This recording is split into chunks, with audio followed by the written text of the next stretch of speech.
ایک چیز ہم نے دیکھی کہ جو ڈیجیٹل اسپیس ہے پاکستان میں اوور آل سوشل میڈیا، آپ ون آف دا پائنیئرز کہا جا سکتا ہے، اس کے اندر آپ نے بہت زیادہ کانٹینٹ نکالا، کافی ملٹیپل پیجز ہیں. How do you see the overall digital space جو ایوالو ہو رہی ہے پاکستان میں، اور ان contexts of the religious scholars? Because اس سے پہلے ڈاکٹر اسرار صاحب کی بھی اب ویسے زیادہ آنا شروع ہوئی ہیں، بٹ 2007-8 سے ظاہر ہے ڈیجیٹل اسپیس پاکستان میں شروع ہوئی، پروان چڑھ رہی ہے. تو اوور آل آپ کو کیا لگتا ہے کہ کہاں یہ جا رہی ہے؟ لا حول ولا قوت الا باللہ، اللہم صلی علی محمد وعلی آل محمد. آپ کو بھی اور آپ کی پوری ٹیم کو ہماری اکیڈمی میں ویلکم ہے. ڈیجیٹل میڈیا جو ہے، جہاں اس کے نقصانات ہیں، میں سمجھتا ہوں کہ فائدے زیادہ ہیں اگر انسان حق کی تلاش میں ہو. ریلیجن کے پوائنٹ آف ویو سے اتنی بڑی اپرچونٹی ہے کہ اگلے زمانوں میں اگر کوئی شخص حق کی آواز بلند کرتا تھا تو حکمران ایسے لوگوں کو خاندان سمیت قتل کروا دیا کرتے تھے، غائب کر دیتے تھے. اسی لیے آپ کو تاریخ کے اندر بہت کم لوگ ایسے ملیں گے کہ جنہوں نے سچائی کے لیے جو ایک اسٹیبلش ٹریڈیشنل چیزیں چل رہی تھیں ان کی مخالفت کی اور ان کو ورلڈ لیول کے اوپر پذیرائی ملی ہو. میرے اس پلیٹ فارم کا جو اتنا بڑا قد کاٹ ہے، اس کے پیچھے کریڈٹ سوشل میڈیا کو ہی جاتا ہے، اس ڈیجیٹل میڈیا کو جاتا ہے. آج بھی اگر یہ چیزیں نہ ہوتی تو یہ آواز جہلم شہر سے اٹھ کے یہیں پہ دفن ہو جاتی. اس لیے میں سمجھتا ہوں یہ بہت بڑی اپرچونٹی ہے. پلس اس کی برکت سے صرف ریلیجن نہیں بلکہ سائنس کے اوپر، سوشل ایشوز کے اوپر آپ نے اگر کوئی توانا آواز سننی ہے تو اس کے لیے آپ کو ٹریولنگ کر کے کہیں جانے کی ضرورت نہیں، کسی یونیورسٹی میں داخلہ لینے کی ضرورت نہیں کہ آپ فلاں یونیورسٹی میں داخلہ لیں گے تو فلاں پروفیسر کی بات آپ سنیں گے. آپ گھر بیٹھ کے مفت لطف اندوز بھی ہو سکتے ہیں، اپنی اصلاح بھی کر سکتے ہیں. بلکہ وہ ٹیلنٹ آپ کو ہنٹ نہیں کرنا پڑے گا، وہ آپ کو ہنٹ کر لے گا. پہلے تو لوگ نکلتے تھے کہ ایسے لوگوں کی تلاش میں. مجھے خود یاد ہے جب ہم چھوٹے چھوٹے تھے تو اس وقت اگر کسی گاؤں میں بھی کوئی اچھا اسپیکر آیا ہوتا تھا جسے ہم لوگ اس زمانے میں اچھا سمجھتے تھے، اب تو ہم اس طرح کی چیزوں کے اوپر ہنستے ہی ہیں کہ کن کو ہم اچھا سمجھتے تھے، تو لوگ گاڑیاں بھر کے لے کے جایا کرتے تھے، کرایہ جمع کرتے تھے تاکہ اس اسپیکر کی جا کے بات سنیں. اب گھر بیٹھ کے اس تردد سے گزرے بغیر آپ ایئر کنڈیشن روم میں کنسنٹریشن کے ساتھ سنتے ہیں، اور کوئی بات سمجھ نہ آئے آپ اس کو پیچھے کر کے دوبارہ دیکھ سکتے ہیں.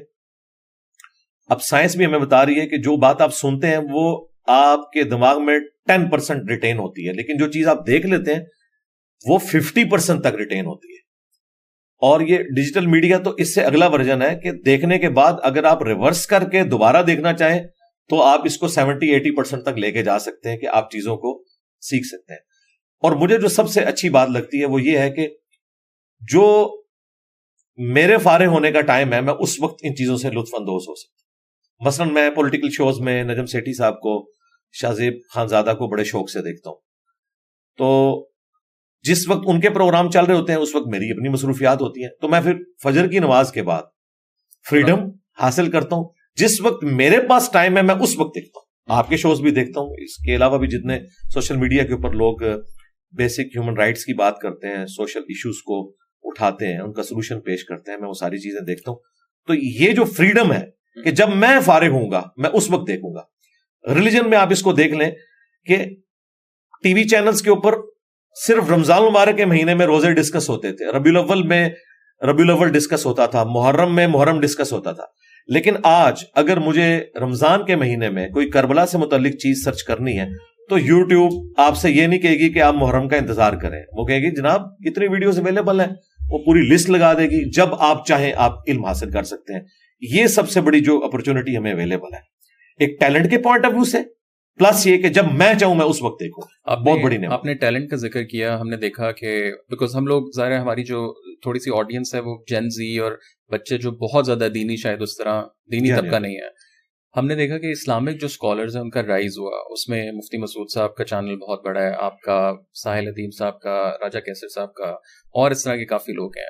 کچھ عرصے میں ہم نے دیکھنا شروع کیا ہے کہ آپس میں ایک گتھم گتھا ٹائپ سچویشن جو ہے وہ شروع ہو گئی, اور وچ از ویری انفارچونیٹ. آپ بھی یہی بات کرتے ہیں اور بھی کہ جی مسلم امہ شروع سے لڑ رہی ہے, اور ابھی کچھ شروع بھی نہیں ہوا. مطلب ابھی اٹس جسٹ لائک 2-4-5 سال ہوئے ہوں گے میرے خیال سے. آپس میں ہم نے بہت کم دیکھا ہے کہ لوگ آ کے بیٹھے ہیں. راج صاحب آپ کے پاس آئے, سیکولر سائڈ سے بھی بلکہ بہت زیادہ لوگ آپ کا آ کے انہوں نے انٹرویو کیا. اس پوری جو آپس کی ایک وہ خلش ہے اس کو آپ کیسے دیکھ رہے ہیں؟ بیکاز ایک عام بچہ جو دین لت سے حاصل کر رہے ہیں ویسے انفارمیشن وہ کہہ رہے ہیں کہ یار یہ مطلب یہ وہی ہے جو پولیٹیشین کر رہے ہیں, اور یہاں میں آ کے جب ان لوگوں کو دیکھنا شروع کیا جو آپ کو تھوڑی سی پروگریسو آوازیں دین کے سائڈ پہ یہ ساری لگتی ہیں, بٹ ان کے اندر بھی بہت زیادہ, اور اسپیشلی آپس کی ابھی ریسنٹلی میں نے 1-2 ویڈیوز دیکھی, میں نام نہیں لوں گا, بٹ ان آپ کے اوپر بھی تھیں, ساحل کے اوپر کسی اور نے کی. اس پوری چیز کو آپ کس طرح دیکھ رہے ہیں؟ میں تو اسے اپرچونٹی گردانتا ہوں.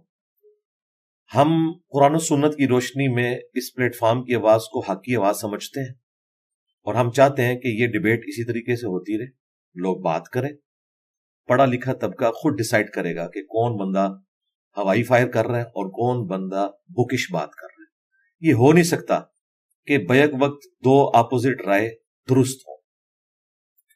کسی خاص کیس میں ہو سکتا ہے کہ 50% چیزیں ہوں, ورنہ حق اتنا واضح ہے کہ پتہ چل جاتا ہے. میں اس چیز کو سمجھتا ہوں اپرچونٹی اپنے لیے.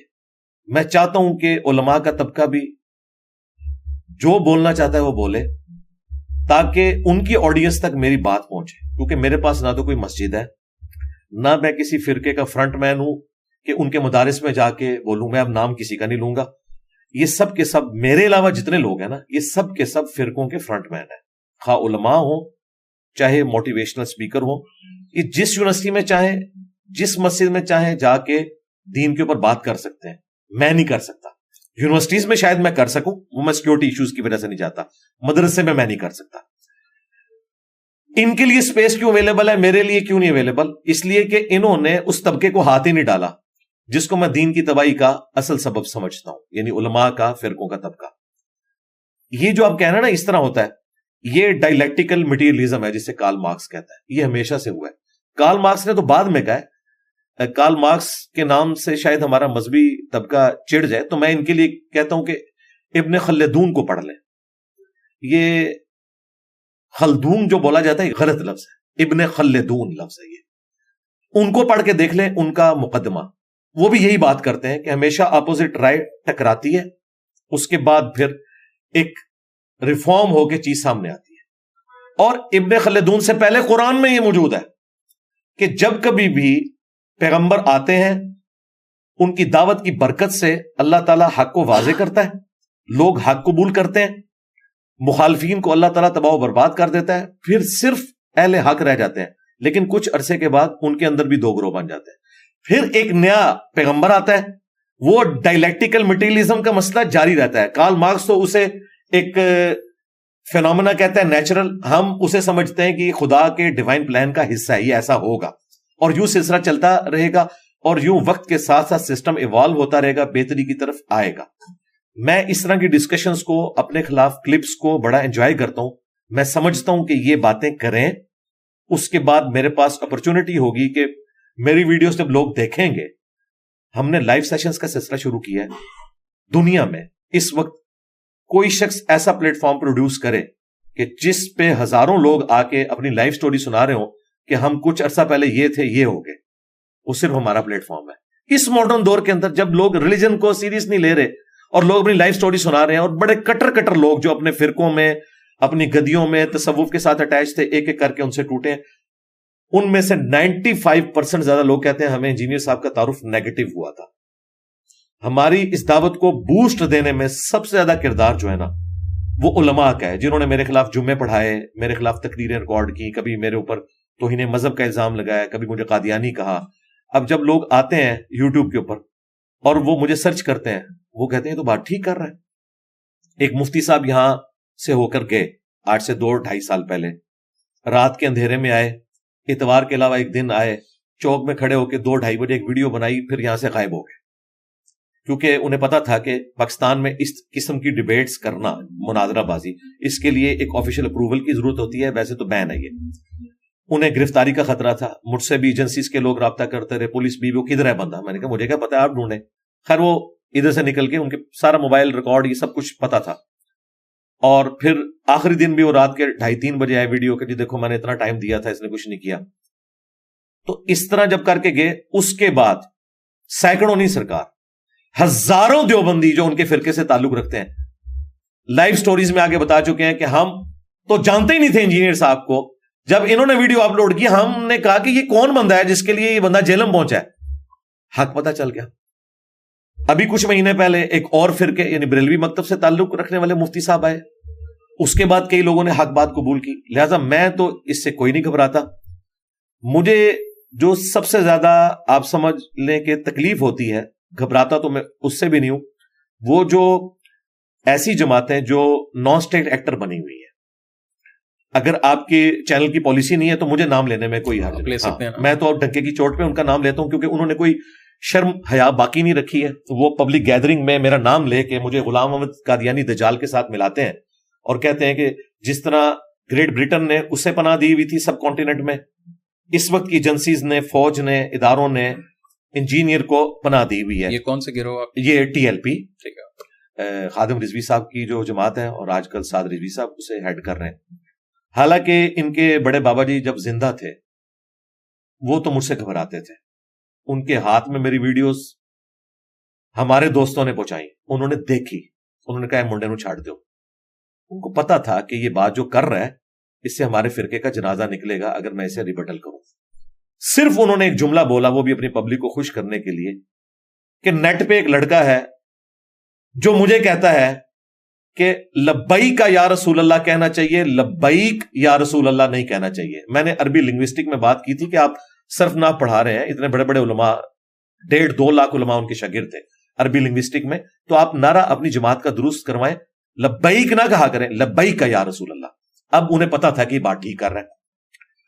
اسی کلپ میں میں نے ان کے بزرگوں کی کتابوں سے, علی حجویری صاحب کی کتاب کشف المحجوب جو وہ ہاتھ میں پکڑ کے لہراتے تھے, میں نے چند گستاخانہ چیزیں ہائی لائٹ کی کہ انہوں نے نبی الاسلام کے بارے میں ایک جھوٹا سکینڈل لکھا ہے ایک صحابی کی بیوی کے ساتھ, انہوں نے نبی علیہ السلام کے اوپر یہ جھوٹ باندھے ہیں, یہ لاہور سے چھپ رہی ہیں کتابیں, آپ آن کرتے ہیں, آپ دکھاتے ہیں, تو مجھے ان باتوں کے جواب دیں, یا تو کہیں کہ یہ کتابیں بدل گئی ہیں. انہیں پتا تھا اگر میں نے یہ کہا کتابیں بدل گئی ہیں پھر تو ہمارا فرقہ ختم, اور اگر یہ کہا یہ غلط ہے تو لوگوں نے مجھے نہیں چھوڑنا. انہوں نے پہلے حصے کا جواب دیا, حالانکہ ٹوٹل 20-25 منٹ کا کلپ تھا, وہ سارا انہوں نے دیکھا 2017 میں. وہ جواب تو یہ آیا, البتہ 2017 میں 28 اکتوبر کو میرے اوپر پہلی دفعہ مرڈر اٹیمپٹ ہوگی, اور وہ موٹیویٹڈ تھا ٹی ایل پی کا بندہ. اس کے بعد سے ٹوٹل 5 مرڈر اٹیمپٹس میرے اوپر ہو چکی ہیں, اور 5 جو ہیں ٹی ایل پی کے موٹیویٹڈ لوگ ہیں.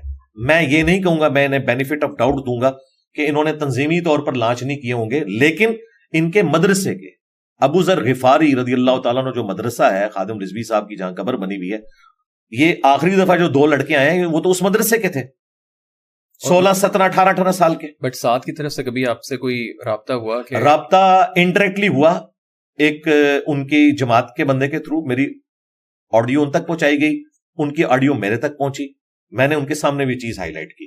اور اب تو کوئی ڈھکی چوبی بات نہیں ہے. اس وقت ریلیجن کے پوائنٹ آف ویو سے پلانٹ ارتھ پہ میرے علم میں نہیں کہ مجھ سے زیادہ کسی کی ویورشپ ہو. یہ میں تکبر کے طور پہ نہیں بتا رہا, میں یہ بتا رہا ہوں کہ ہر بندہ مجھ سے واقف ہے. کسی غار میں بھی بیٹھا ہے نا, اسے پتا ہے کہ انجینئر کیا ہے. تو یہ کوئی نہیں کہہ سکتا کہ بات نہیں ان تک پہنچی, بات پہنچی بھی ہے, لیکن انہیں پتا ہے کہ ان باتوں کے میں جواب نہیں دے سکتا. دوں گا تو اپنی پبلک مجھے نہیں چھوڑے گی کہ بھئی تم نے تو انجینئر کا مقدمہ مان لیا. اور اگر میں انجینئر کے خلاف بات کروں گا تو انجینئر تو ڈاکومنٹس دکھا رہا ہے, تو پھر تو انجینئر کے ماننے والے کہیں گے کہ واقعی یار یہ لوگ تو فیل ہو گئے ہیں. میں تو ون ون سچویشن میں ہوں دونوں اعتبار سے. تو میں آپ کو بتا رہا تھا کہ یہ ٹی ایل پی ہے, اس طرح کی جو جماعتیں ہیں نا, یہ میری لائف کو ورنیبل کرتی ہیں. لیکن میں ان کے ساتھ بھی آپ اس حوالے سے بالکل سیدھا ہو گیا ہوں کہ اگر مجھے تم اس لیول کے اوپر لے کے جاؤ گے کہ تم کہو گے کہ مینار پاکستان میں آ کے خطاب کرے, تو پھر میں نے آنکھوں میں آنکھیں ڈالی ہیں کہ یار مجھے تو چھوڑو. تمہارا امیر اہل سنت کراچی میں بیٹھا ہوا ہے, 70+ ہے, وہ باپا جانی الیاس قادری جو میرے ایکس مرشد تھے, میں 10 سال اس جماعت میں رہا ہوں. ان کو کہو نا کہ آئیں ذرا مینار پاکستان میں بغیر سیکیورٹی کے آ کے بتائیں, وہ بھی نہیں آ سکتے. ان پہ ایک دفعہ مرڈر اٹیمپٹ ہوئی تھی 1995 میں, اس کے بعد سے وہ گھر سے نہیں نکلے. جو ان کو سیکیورٹی سندھ گورنمنٹ نے دی ہوئی ہے اس زمانے کی, 1999 میں نے ان کے پیچھے نماز پڑھی ہوئی ہے, 5 نمازیں پڑھی تھی. نماز پڑھنے کے دوران جب وہ جماعت کراتے تھے نا، اب تو جماعت کروائے ہوئے بھی ان کو کم از کم 15-20 سال ہو چکے ہیں، تو ایک کلاشن کوف اٹھایا ہوا بندہ ادھر کھڑا ہوتا تھا، ایک ادھر. میں نے ایگزیکٹلی ان کے پیچھے نماز پڑھی ہے. وہ نماز کیا ہوگی کہ جب آپ نماز پڑھ رہے ہیں اور ادھر بھی ایک بندہ آپ کی طرف یوں تان کے کھڑا ہوا ہے، اور ادھر یہ ان لوگوں کا حال ہے جن کا دعویٰ ہے کہ الا ان اولیاء اللہ لا خوف علیہم ولا هم یحزنون. یہ دھمکیاں مجھے لگاتے ہیں نا، یہ سچا تو باہر نکلے. ان کی حال یہ کہ نماز میں بھی کلاشن کوف والے دائیں بائیں کھڑے ہوتے ہیں. ان کو بھی آپ دیکھ لیں یہ کتنے پروٹوکول کے ساتھ جاتے ہیں. تو اس طرح کی دھمکیاں لگاتے ہیں. اس طرح کے لوگ میری لائف کو ونریبل کرتے ہیں، تو میں انہیں بھی آڑے ہاتھوں لیتا ہوں.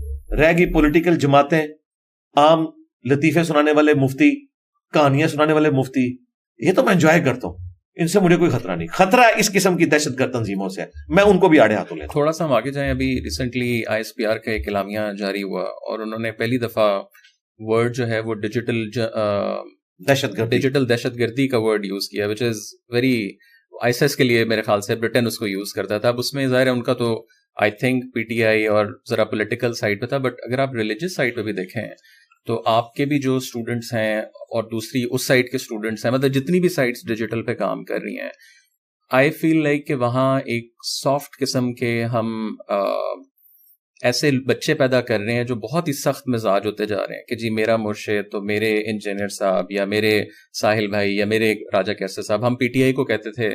اب میں تو اس طرح بھی اس کو دیکھتا ہوں کہ ISPR نے اپنے ٹائم کے اندر جو ہے وہ جب ڈیجیٹل کے اوپر لوگوں کو لانا شروع کیا تو وہ ڈیجیٹل پیٹریوٹس تھے، بٹ وہ طالبان، سافٹ طالبان کی شکل تھی. اور سیم چیز جو ہے وہ ان ڈیجیٹل پلیٹ فارمس پہ بھی ہم کر رہے ہیں. تو جو آنے والی آگے نسل ہے، آپ کو نہیں لگتا کہ اس کو ہم بڑا متنفر اور ایک ان میں بغض اور ایک ان کے اندر بچپن سے ایک تشدد جو ہے ان کے دلوں میں آ رہا ہے؟ ناٹ کہ کوئی پرٹیکولر. میں بالکل 100% آپ کے ساتھ ایگری کرتا ہوں، اور ساتھ ہی میں کہوں گا کہ اللہ کا شکر ہے کہ یہ پلیٹ فارم اور اس سے ریلیٹڈ لوگ اس سے آزاد ہیں. انہوں نے یہ کام کبھی بھی نہیں کیا. میں اس کا ثبوت دیتا ہوں. آپ نے اس پلانٹ ارتھ پہ میرے وہ اسٹوڈنٹ پروڈیوس کرنے ہیں جو یہ کہتے ہوں کہ جن لوگوں کے آپ نام لے رہے ہیں اور جن فرقوں کے یہ لوگ فرنٹ مین ہیں، ہمارا کوئی اسٹوڈنٹ کہتا ہو کہ ان کے پیچھے نماز نہیں پڑھنی، ان کی بات نہیں سننی، یہ گمراہ ہے. ہمارے اسٹوڈنٹ ہمیشہ یہ کہیں گے کہ ساروں کی بات سننی ہے. شیطان بھی اگر اچھی بات کرتا ہے وہ لے لینی ہے. یہ میری تربیت، میں آپ کو بتا رہا ہوں. کوئی بھی درخت اپنے پھل سے پہچانا جاتا ہے. ہمارے تمام اسٹوڈنٹس ان کے پیچھے نماز پڑھتے ہیں، چندے ان کو دیتے ہیں، سارے فرقوں کو، بریلوی، دیوبندی، اہل حدیث، شیعہ. نہ ہم نے کوئی مسجد بنائی، نہ کوئی چندہ بک، نہ کوئی مدرسہ. ہم اسی سسٹم کے حصے دار ہیں جو انہوں نے بنایا ہے، اور ہم انہیں سپورٹ کرتے ہیں، صرف ان سے علمی اختلاف کرتے ہیں. یہ کیا کرتے ہیں؟ یہ کہتے ہیں کہ یہ یہود و نصارہ کا ایجنٹ ہے، اسے ایجنسیوں نے لانچ کیا ہے، ایجنسیاں اسے فنڈنگ کرتی ہیں. مجھے اگر ایجنسیاں فنڈنگ کرتی ہوتی تو میرے بھائی، جب ایک پولیٹیکل جماعت جو آج کل زیر عتاب ہے اسٹیبلشمنٹ کے، یہ اسٹیبلشمنٹ کے ساتھ مل کے جو اپنے مخالفین کے ساتھ کر رہی تھی 2016، 17، 18 میں، PTI کے بعد. جی بالکل. اگر آپ کی طرف جائے تو مجھے نام لینے میں مجھے آپ کو آپ لیں. PTI نے جو اس وقت اسٹیبلشمنٹ کے ساتھ مل کے بدماشی کی، جو آج مرزا شہزاد اکبر نے ہمارے دوست وڑائی صاحب کو انٹرویو میں کہا ہے کہ شاید خاقان عباسی، مفتاح اسماعیل، احسن اقبال پہ ہم نے جھوٹے کیسز بنائے تھے. ٹھیک ہے، مان گئے نا. اور رانا ثناء اللہ کے ساتھ جو کیس ہوا تھا وہ تو اسی وقت ہی مان گئے تھے یہ سارا جعلی ہو رہا ہے. یہ اب لوگ مظلوم بنے ہوئے ہیں، یہ ظالم تھے. یہ ان کا حال وہی ہوا ہے جو کسی زمانے میں ہولوکاسٹ کے وقت میں یہودی مظلوم تھے نا، خدا گنجے کو ناخن نہ دے. آج انہیں ناخن ملے ہیں نا، اب انہوں نے اس جگہ پہ فلسطینی مسلمانوں کو پہنچا دیا ہے، اور ہٹلر کی جگہ پہ اسرائیل خود آ کے بیٹھ گیا. یہی ہوتا ہے.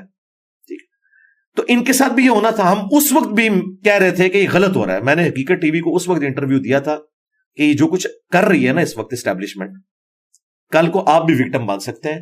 پالیٹکس سے ان کا لج فرائی کرنا ختم کروائیں.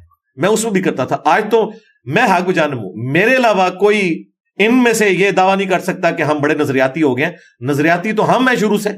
میں تو 2014 کے دھرنوں کے بھی خلاف تھا، حالانکہ 2013 میں نے PTI کو ووٹ ڈالی تھی. نظریاتی اس کو کہتے ہیں. میں ان دھرنوں کی وجہ سے، کنٹینر کی وجہ سے خان صاحب کے مخالف ہوا تھا کہ آپ ان کی گود میں نہ بیٹھیں. ہم سمجھتے تھے خان صاحب ایک نظریاتی لیڈر ہے، لیکن وہ گود میں بیٹھے اور آج وہ اندر ہے. اور میں پریڈکٹ کر رہا ہوں، خدا نہ خواستہ ایسا ہو، مجھے نہیں لگتا کہ اب وہ اس اعتبار سے کوئی پولیٹیکل قد کاٹ حاصل کر سکیں گے باہر نکل کے. مجھے نہیں نظر آ رہا. میرے منہ میں خاک. میری خواہش ہے کہ اگر انہوں نے جیل میں رہ کے کچھ سیکھا ہے اپنی غلطیوں سے, وہ باہر نکل کے اپنے مخالفین سے معافی مانگیں گے. نیلسن منڈیلا کی بات کرتے ہیں تو اس نے 27 سال بعد سب کو معاف کیا تھا, لیکن نیلسن منڈیلا کی جو فیاضی تھی یا معاف کرنے کی روش, اس کا 1% بھی پاکستان میں نہ عمران خان کو نصیب ہے, نہ نواز شریف کو نصیب ہے, نہ زرداری صاحب کو. یہ صرف نام لے سکتے ہیں. حقیقتاً یہ بہت بوکس پالے ہوئے ہوتے ہیں اپنے دلوں کے اندر ایک دوسرے کے بارے میں. تو وہ ڈیجیٹل دہشت گردی کی طرف آئے. وہ یقیناً مجھے کہنے میں کوئی آر نہیں ہے, وہ ڈیجیٹل دہشت گردی جو ہے وہ پی ٹی آئی کے جو ٹرولز جو کچھ کر رہے ہیں, میں اس چیز کو واقعی دہشت گردی میں بھی سمجھتا ہوں. یہ کوئی طریقہ نہیں, بہت سخت. جی میں دہشت گرد دیکھیں نا, دہشت گردی کیا ہے؟ آپ ملک کو نقصان پہنچا رہے ہیں. آپ کیا سمجھتے ہیں کہ ٹی ٹی پی جو اسلحہ اٹھا کے 8-10 بندوں کو قتل کر دے, یہ پاکستانی نیشن کا قتل ہے؟ یا ایک جماعت منظم طریقے سے پورے ادارے کو اتنا رگڑا لگائے کہ یو کے میں, میرے بھائی 2 وہاں رہتے ہیں, میرے دوست وہاں سے ہو کے آئے ہیں, یہ جو کچھ وہ کمپین چلا رہے ہیں فوج کے خلاف, اس فوج کے خلاف جس کے یہ بغل بچے رہے ہیں, مجھے اس فوج کے ساتھ کبھی کوئی ہمدردی نہیں رہی ہے پالیٹکس کے پوائنٹ آف ویو سے. میں سمجھتا ہوں کہ پاکستان کی تباہی کی وجہ یہ ہے جو انہوں نے سیاست میں لچ تلا ہے. میں اس وقت سے کہہ رہا ہوں جب یہ گود میں بیٹھے ہوئے تھے. مجھے کوئی یہ نہیں سکھا سکتا کہ میں اینٹی اسٹیبلشمنٹ ہوں, میں ہمیشہ سے ہوں. لیکن یہ جو کچھ فوج کے ساتھ کر رہے ہیں, یہ نظریاتی قتل کر رہے ہیں پاکستان کا. ٹی ٹی پی والے 1000 بندے مار دیں گے, لیکن اگر میرے ہزاروں بچے فوج کے ایز اے ادارہ خلاف ہو جاتے ہیں, یہ میرا نظریاتی قتل ہے اور میں اسے دہشت گردی سمجھتا ہوں.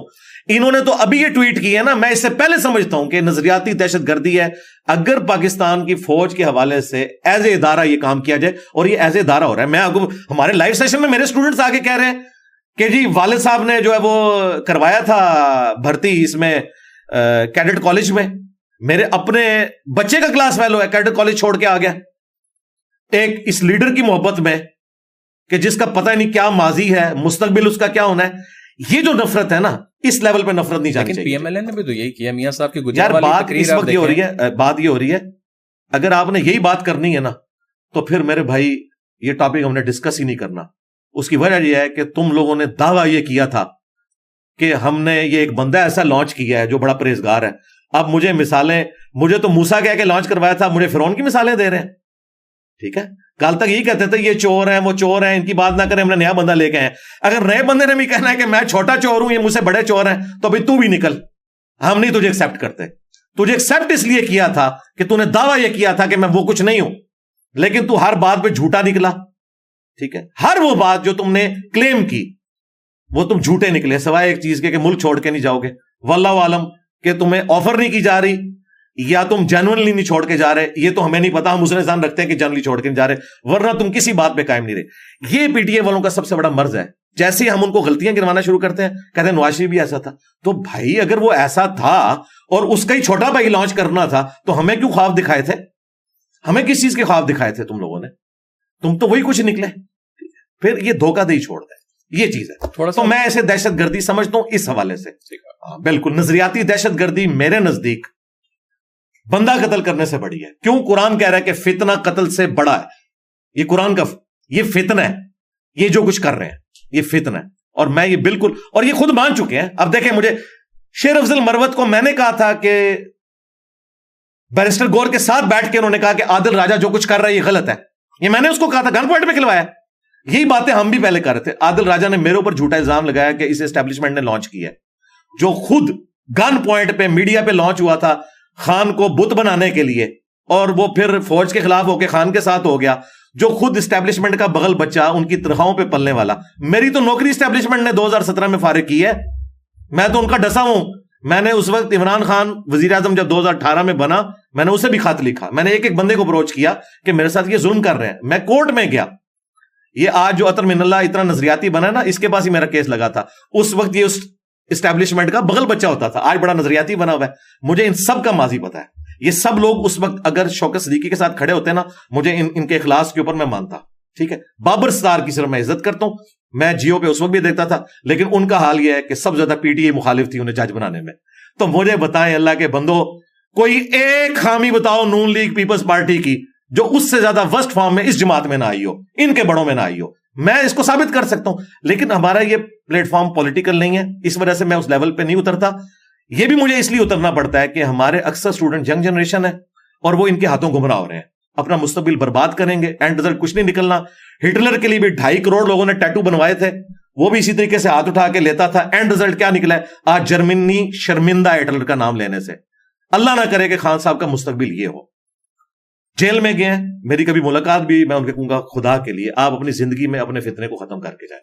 جو آپ نے غلط چیزیں کی ہیں ان سے معافی مانگیں, اور اپنی نوجوان نسل کو, اس لیے دیکھیں 4 ٹکڑے تو ہو چکے ہیں جماعت میں, اور بھی ٹکڑے ہوں گے, تو اسی وجہ سے ہو رہے ہیں کہ یہ کوئی ایک وہ ہے ہی چیز.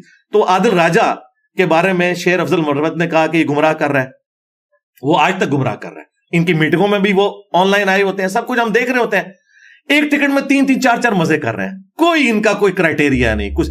یہ میں اس لیے بات کر رہا ہوں کہ میں ریلیجس بندہ ہوں, میں مولویوں کو بھی آڑے ہاتھوں لیتا ہوں ان کی منافقت کی وجہ سے, پولیٹیکل جماعتوں کو بھی. اب جب یہ ساری میں باتیں کروں گا یہ کہیں گے زرداری بھی یہ کرتا ہے, نواشی بھی یہ کرتا ہے. یار یہ ٹاپک ہی نہیں ہے, یہ اسی طریقے سے ہے کہ بیٹا تو کیوں فیل ہوا؟ ابا جی آپ کے دوست کا بیٹا بھی فیل ہو گیا, تیری پھوپھی بھی ناس کی سی, اور بھائی میری ساری پھوپھیاں بھی ناس جان, تو آڑے پھوپے نے جو کیتا ہے نا یہ بڑی سخت زیادتی کی تھی. تھوڑا سا آگے ہم جائیں, آپ نے پالیٹکس کی بات کی, جو ڈیموکریسی ہے اس کا اسلام میں کیا کانسیپٹ ہے؟ ڈو یو تھنک, اور میں اس کانٹیکس سے پوچھ رہا ہوں کہ کوئی بھی جماعت ہے, میں خود پی ٹی آئی کا نہیں ہوں, نہ میں نے ان کو ووٹ دیا ہے, تو جسٹ ٹو کلیئر, پاکستان میں کوئی پی ٹی آئی کا ہے یا نہیں ہے, متاثرین پی ٹی آئی ضرور ہے, بالکل پازیٹیولی یا نیگیٹیولی. ہاں لیکن مجھے اس طرح بتائیں کہ آپ ایز اے ملک اگر دیکھیں, ڈو یو تھنک کہ ڈیموکریسی چل سکتی ہے ادھر؟ اور اسلام میں جو ڈیموکریسی کا کانسیپٹ ہے, بالکل جماعت اسلامی یا ٹی ایل پی, اسلامی نظام, ڈیموکریسی, ڈکٹیٹرشپ, یہ ایک بحث چلتی ہے کون سا نظام ہو. سو اسلام کا جو پرسپیکٹو ہے, حضرت ابو بکر سے لے کے حضرت علی تک اگر آپ دیکھیں تو چاروں خلفاء ڈفرنٹ طریقے کے ساتھ آئے ہیں, تو اس پوری چیز کو آپ جی یہ ڈفرنٹ ہی بتا رہا ہے کہ اس کے اوپر ہمیں کوئی اس اعتبار سے پابند نہیں کیا گیا. یہ اسلام کی خوبصورتی ہے, اجتہاد.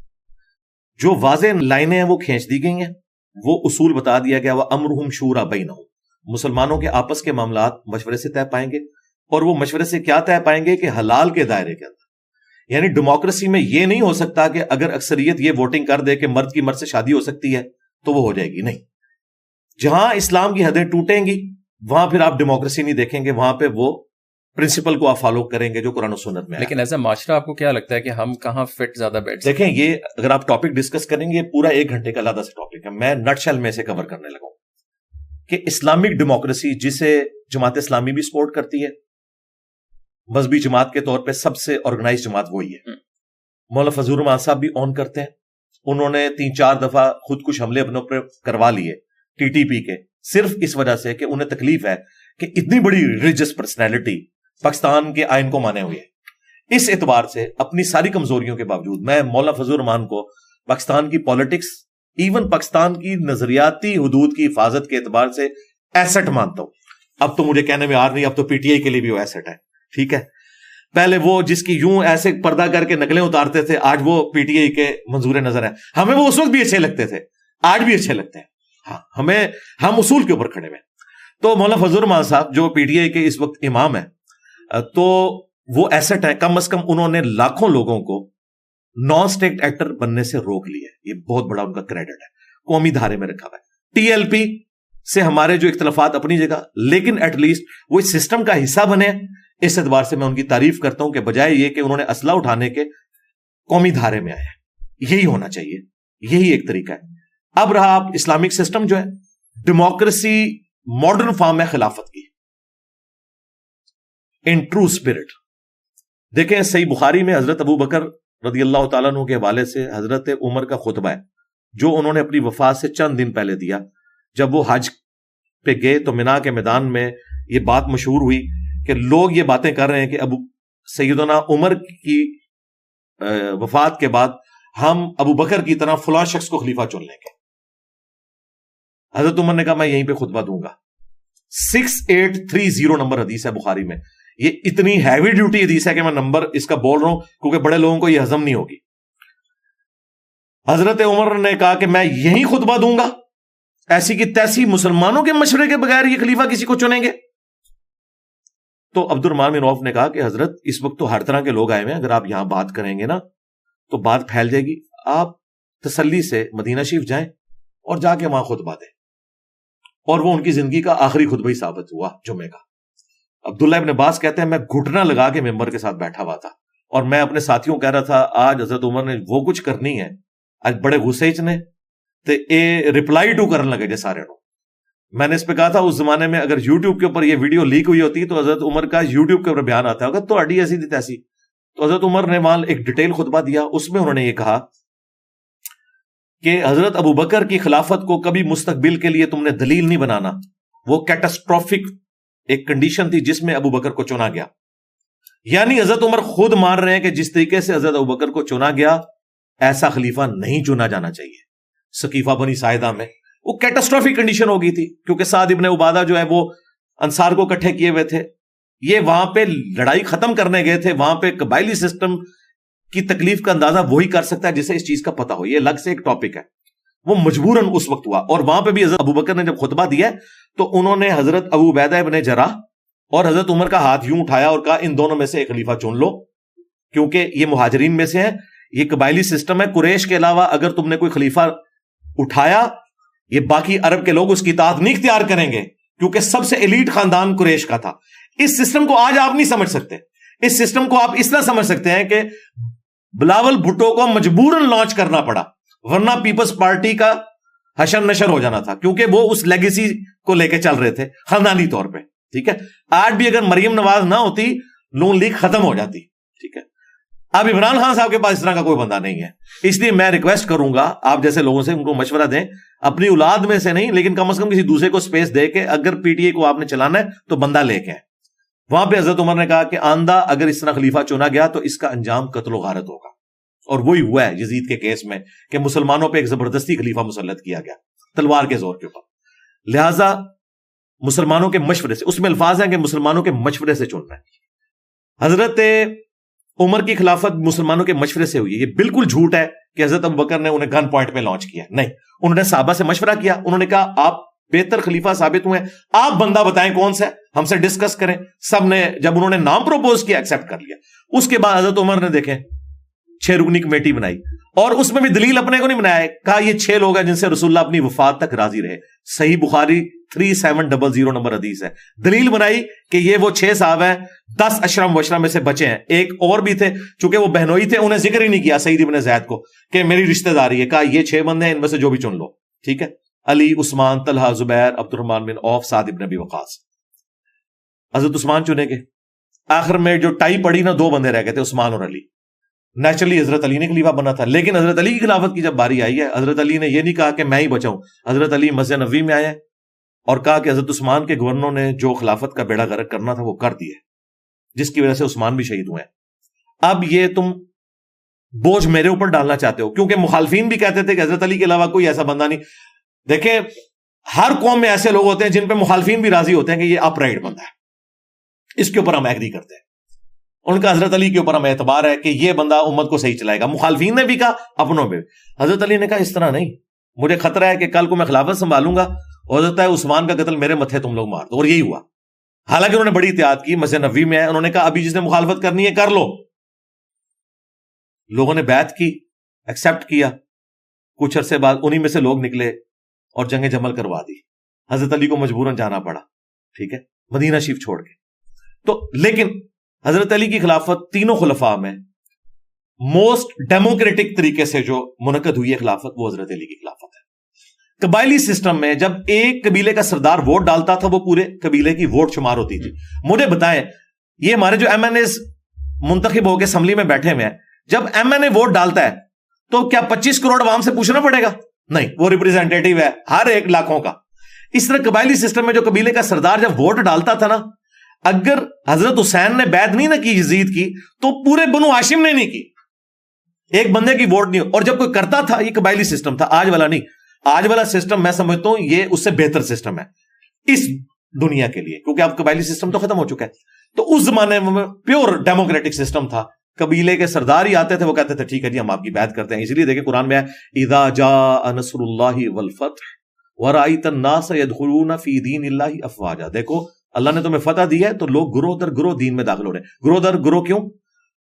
بعض لوگوں نے نبی اسلام کو جینون پروفٹ مانا, بعض نے ایک عرب کے قریش خاندان کے واریر کا غلبہ پورے عرب کے اوپر، جو صدیوں سے باقی امپائر سے مارے کھا رہے تھے، انہوں نے سوچا نہیں تھا کہ ہم تو ہمیشہ آپس میں لڑتے ہیں، اور یہاں پہ ایک بندہ اتنا اسٹرانگ ہوا ہے، پورے قبیلے مسلمان ہونا شروع ہو گئے. مسلمان نہیں ہو رہے تھے بیسیکلی، مسلمان اس لیے ہو رہے تھے کہ نبی الاسلام مسلم تھے، اصل میں وہ اس سردار کی اطاعت اختیار کر رہے تھے. پھر اللہ نے انہیں مضبوطی دی، وہ ایمان پہ ٹھک بھی گئے جب قرآن انہوں نے سنا. انیشلی اسی وجہ سے جب نبی الاسلام کی وفات ہوئی ہے تو ہزاروں لوگ مرتد بھی ہوئے ہیں، کیونکہ انہوں نے ایک عرب کے واریر کا غلبہ مان لیا تھا. جس طرح چنگیز خان کے بعد بیٹوں میں اختلاف ہو گیا، لیکن یہاں پہ فرق ہے چنگیز خان میں اور رسول اللہ میں، کہ یہاں اتنے لوگ خلاف ہوئے. نبی الاسلام نے پیش گوئی کی تھی کہ رومن اور پرشین امپائر گرے گی.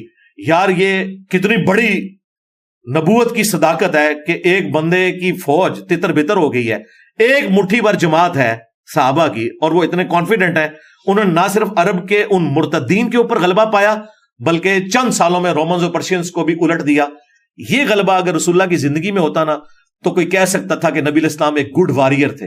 حضور کی وفات کے بعد ان کے ماننے والوں میں ہزاروں لوگ حضور کو چھوڑ جائیں، اس کے باوجود ایک مختصر جماعت عرب کے ان تمام فتنوں پہ قبضہ پائے ود ان 3 اور 4 ایئرس، زیادہ نہیں لگا، اور دونوں سپر پاورز کو الٹ دے. یہ اس بات کی دلیل ہے جو قرآن میں اللہ نے وعدہ کیا تھا، هو الذی ارسل رسولہ بالہدی ودین الحق لیظہرہ علی الدین کلہ. وہی اللہ ہے جس نے اپنے نبی کو قرآن الہدا اور دین حق کے ساتھ بھیجا تاکہ سب ادیان پہ غالب کر دے. یہ نبی الاسلام کے ساتھ غیر معمولی ایک اللہ کی مدد تھی کہ آپ کی وفات کے بعد غلبہ ہوا ہے. اگر زندگی میں ہوتا نا تو ہم کہہ سکتے تھے کہ یہ آپ کی مینجمنٹ تھی، یہ اللہ کی ایک عیبیتائی تھی. تھوڑا سا اگر آپ Pakistan as a whole as a nation دیکھیں، آئیڈینٹی جو کرائسس ہے اسپیشلی ینگ بچوں میں، اس کو آپ کیسے دیکھتے ہیں؟ اور اس کا reference in a sense Quaid Azam کو بھی ہم نے کنٹروورشل بنایا ہے، علامہ اقبال کو بھی ہم لوگوں نے کنٹروورشل بنایا. سیکولر طبقہ کہتا ہے 15 اگست کی تقریر، وہ پہلے 18ویں صدی کے آخر میں علامہ اقبال کی آپ پوئٹری پڑھیں تو وہ ایک ایولیوشن ہوئی ہے 1930 تک. ہم لوگوں نے ایز اے قوم ابھی تک ہمیں نہیں پتا کہ ہم مسلمان ہیں، ہم ڈیموکریٹک ہیں، ہم لوگ تو نان مسلم کے رائٹس ہیں نہیں ہیں. لکھی ہوئی ساری چیزیں بڑی ہوئے، اور اس کا ریفرنس اگر آپ دیکھیں ٹرکی ہے، اردوغان کی حکومت ہے، اسلامسٹ ہیں، بٹ ہر گھر میں آپ کو جو ہے اتا ترک کی تصویر نظر آتی ہے، ہر جگہ پہ جھنڈا نظر آتا ہے. آپ مانتے ہیں اس کو، اس نے اسلام کے ساتھ جو کچھ کیا وہ ظاہر واضح ہے. سو ہم ایز اے قوم، آپ کو کیا لگتا ہے کہ کنفیوز نیشن ہے ابھی تک؟ مطلب ضیاء کا دور دیکھ لیں، افغان جہاد دیکھ لیں، ابھی دوبارہ سے آپریشن استحکام، ایمان تقویٰ جہاد، مطلب وہ چھوٹے چھوٹے بالز اینڈ فگرز ہمارے آس پاس چل رہے ہیں. اس پوری آئیڈینٹی کو آپ پاکستان کے کیسے دیکھتے ہیں؟ فلی کنفیوز ہے، کوئی ان کو پتہ ہی نہیں ہے، کٹی پتنگ ہے یہ نیشن، بالکل انہیں نہیں پتا انہوں نے کس طرف جانا ہے. اور آپ کو رزلٹ نظر آ رہا ہے، دن بدن زوال نظر آ رہا ہے. اور جب کوئی قوم زوال پذیر ہوتی ہے نا، پھر آپ کو ہر جگہ زوال نظر آتا ہے. صرف اکانومی نہیں جاتی، ہاکی بھی چلی جاتی ہے، کرکٹ بھی چلا جاتا ہے، سنوکر بھی چلی جاتی ہے، اسکواش بھی چلی جاتی ہے، جن کو ہم نے کبھی سمجھا نہیں تھا کہ ہمیں کوئی ہرا بھی سکتا ہے. یہ زوال ہمیں نظر آتا ہے. اردوغان کی آپ نے بات کی، اردوغان کمال اتا ترک سے انتہائی نفرت کرتا ہے. یہ اس کے جو قریبی لوگ جو اس کو مل کے آئے ہیں ان میں سے ایک بندے نے مجھے بتایا. اچھا، اس کے باوجود ان کے اسکولوں میں مجسمے لگے ہوئے ہیں اس کے، ہر گھر. تو کہتا ہے میں نے ان کو نا یعنی اس کے اوپر ڈسکشن کی ہے. کیوں؟ انہوں نے کہا کہ اگر ہم اس چیز کے ساتھ ٹکرائیں گے نا تو ہم اپنی نیشن کو ریفارم نہیں کر سکتے، اس کو اسی طریقے سے رہنے دیں. اتا ترک کا کتنا بڑا فیصلہ تھا آیا صوفیہ والا، ریورس کر دیا نا اس نے. کس طرح کیا؟ 100% نہیں کیا، مسجد بھی بنا دی، اور نماز کی ٹائمنگ کے بعد وہ پردے ہٹ جاتے ہیں، جیسس کرائسٹ کی جو تصویر یا وہ بت لگے ہوئے اس کے بعد دوبارہ سے میوزیم ہے. ایک سٹیپ اس نے طے کروا دیا ہے. بہت بڑی دلیری ہے. ہمارے ملک میں کسی کے اندر یہ دلیری نہیں ہے کہ محمد علی جناح نے اگر کوئی اس وقت ڈیسیژن کیا تھا یا کوئی بیان دے دیا تھا تو انسان تھے نا، ٹھیک ہے. وقت کے ساتھ دنیا کی پالیٹکس بدل چکی ہے. اگر ہمیں کوئی ایسا ڈیسیژن لینا پڑتا ہے کہ ہم ان کے فیصلے کے خلاف چلے جائیں تو کوئی مسئلہ نہیں ہے، وہ کوئی قرآن و سنت نہیں ہے، ایک انسان تھا. اچھا، باقی جو آپ نے یہ بات کی نا، جو یہ پولیٹیکل پوائنٹ آف ویو سے کہ ضیاء الحق آیا تو زبردستی کا اسلام نافذ ہو گیا، پھر مشرف صاحب آئے تو زبردستی کا ایک لبرلزم ہمارے اوپر نافذ ہو گیا، اور باجوہ صاحب نے تو پیچھے ساروں کو چھوڑ دیا، انہوں نے اپنا ایک سلسلہ شروع کر دیا. تو یہ حقیقت بات ہے کہ پاکستان میں نہ علماء کو نہ پولیٹیکل لیڈرز کو اس اعتبار سے کوئی ویژن کلیئر ہے. اب مجھے بتائیں، جب پاکستان کی فوج کا حلف 1.5 لائن کا ہو کہ میں پولیٹکس میں حصہ نہیں لوں گا، ایک بات وہ وہاں پہ کہہ رہے ہیں, اس ایک بات کا بھی پاس نہ رکھے. یاد ہو نا کوئی 1000 باتیں ہیں تو ان میں سے 900 کا انہوں نے رکھ لیا ہے, ایک بات کا پاس نہ وہ رکھ سکیں. ٹھیک ہے, آج پاکستان کی ہسٹری میں گالیاں تو پولیٹیشنز کو پڑتی ہیں. آدھا عرصہ انہوں نے حکومت کی ہے ڈائریکٹلی, اور باقی آدھا انڈائریکٹلی کی ہے. عمران خان صاحب کے بعد تو اب سب کو پتا چل گیا کہ ٹوٹلی یہ سسٹم یہ لوگ چلا رہے ہوتے ہیں.